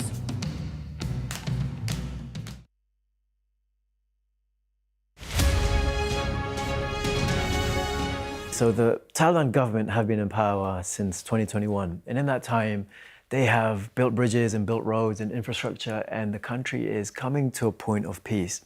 But they just don't recognize women. Women's education after the 6th grade doesn't exist. Women are not allowed to go to beauty parlors, which have been closed. There are parks are closed, they can't work for NGOs. And at this current day and age, that is unacceptable. That's 20 million Afghan women who are being treated as second-class citizens, and that's what I tried to highlight with my film. Well, Afghanistan has such a unique history in the sense that in my lifetime, the country's flag has changed 19 times. It's just a chaotic time of government after government, and every single time, the women have always been victims to all these new different regimes, and they've always been impacted, and it's just enough. There is no excuse for women not to be able to study. 3,000 Afghan women were meant to join the Afghan service as doctors, but the board examinations were cancelled, and they are just at home doing nothing. As a country, we need stability and our economy to rise. We need all the help we can get. So it just doesn't make sense that this policy set forth by the Afghan government is in place. It's completely ridiculous. The world is at a time where there's just chaos and upsetting events happening everywhere, but at the same time, the Afghan women are being forgotten. And this is what I've tried to do with my film Yellow, and it's resonated so much around the world. I get messages every day from people who've seen it and feel that it's a message that needs to be told. Women are becoming invisible again. And as an Afghan myself, I can't let that happen. It's my duty as an artist and as a filmmaker to try to bring that to life.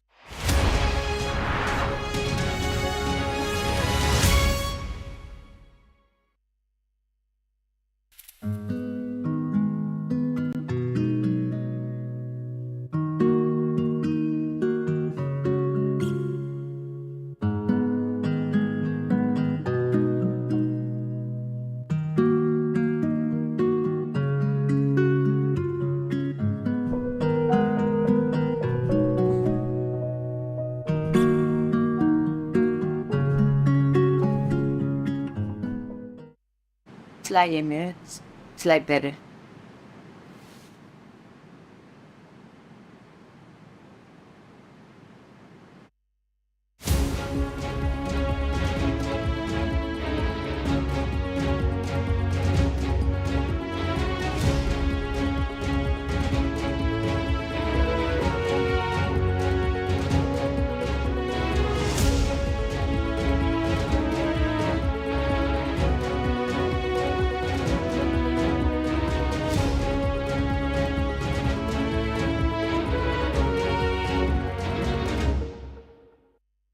Fly Emirates, fly better.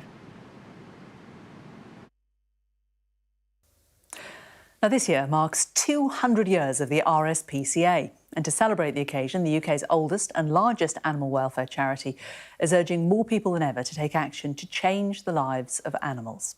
New figures show that in the last 10 years alone, the charity's found homes for more than 400,000 pets in need.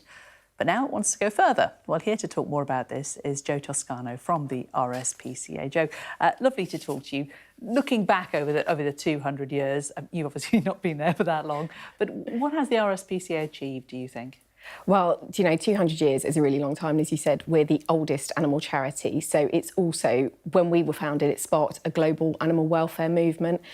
As you said, these amazing rehoming figures. We've helped millions of animals find homes, be rehabilitated and rescued, but also we've changed 400 laws, and we do a lot of education work as well. We were founded to prevent cruelty and change minds, and that's really been the backbone of everything we've done since we were founded. When it was founded, what was the era like, and what were the kind of concerns that people had about animal welfare in those days? I imagine they're enormously different to what they are now. Well, different in some ways, and still, shamefully, some things are the same. So back then, there's a lot of working animals. So the very first law that was passed was 2 years before we were founded, the Cattle Act. And that was the first time animals were ever protected. But then 11 years after we were founded, in 1835, there was an act to ban bull baiting and bear baiting and cockfighting. So these things were just day-to-day entertainments for people. So attitudes have changed hugely. But we are still facing massive challenges. You know, industrial farming is a big issue from the extent of suffering that we see on our farms. And so building a more compassionate farming system is a real focus for us. And would you say that was where the RSPCA's focus is now, that it's moving more to things like farming rather than people being cruel to their own pets? I mean, our rescue work is vital and it's crucial to what we do, and that will always be a key part of the RSPCA. But as I say, we've changed 400 laws. I don't think people realise how much campaigning we do and how much law changing we do. And that affects millions of animals, not just here, but around the world. So doing that work, we can't do it alone. We need people to support us. We need other organisations and other big charities. These are huge challenges that we're facing. And the more people that join us, the more real and lasting change we can make for animals. I mean, do you think it's right that, I mean, obviously, you know, not denigrating the RSPCA at all, but here in the UK, more money goes to animal charities than it does to charities that help children. And I wonder how you feel about that. Do you think that's the right kind of emphasis that we have in the UK? What does it say about society? Well, do you know what? It's all about being compassionate, and that is a big part of the work that we do. We go into schools and we teach children to be compassionate to animals, and we believe that that helps them be a more compassionate person all round. It helps them understand how their actions affect other people. So, you know, people are animal lovers, but there's space for everyone. How has the cost of living affected animal welfare? Has there been a big issue? I mean, we know that during COVID, for example, so many people got pets. What's happened since then? Well, that's it. We've seen the long effects of that lots of people, there are far more pets in our society. And we have seen neglect and abandonment figures rise to a 3-year high this year. So more people are sadly abandoning their pets. People are struggling with the cost of living. We have a cost of living hub on our website, which offers advice to help cut the costs while not compromising welfare. And we have a pet food bank scheme as well, which has delivered 1.5 million meals to needy pets this year. So that really helps keep, you know, loving families together with their animals. So we look back on the 200 years. What are the changes that the RSPCA would still like to see looking to the future? Well, I think, as I've mentioned, industrial farming is a massive issue for us. And it's not just an issue for animals, it's an issue for the planet, it's an issue for human health as well. Often what is good for animals is good for us. So one particular issue, probably the biggest welfare issue we see in this country, is the suffering of meat chickens. So they have short, brutal lives, but it's all behind the scenes. People don't realise this. The sheer numbers, 1 billion slaughtered each year in this country, and many of them just don't have a life worth living. So we want to build a more compassionate farming system in this country. OK, Jo Toscano from the RSPCA, marking 200 years of existing. Good to see you. Thank you for coming in. Thank you. Let's take a look at the weather now. Warm memories wherever you go. The weather, sponsored by Qatar Airways. Well, the conditions are going to be quiet and cold this week, with a freshening breeze bringing a significant chill to southern parts of the country. This morning, there'll be a widespread frost. Overnight temperatures have dropped close to or below freezing. Patches of dense freezing fog over parts of Ireland, Scotland and northwestern England will be slow to clear. Some may linger throughout the day. Showers in the southeast will turn wintry over the high ground as they spread westward. For much of the country, it'll be a dry morning with variable amounts of cloud and some sunny spells. Temperatures will remain in low single figures, but it's going to feel much colder in the windy south. Showers will reach central southern England by early evening. And then overnight, the showers will clear the southwest of the UK to leave a largely dry night. But there's going to be another widespread frost with patchy fog likely over central and northern Scotland. The weather, sponsored by Qatar Airways.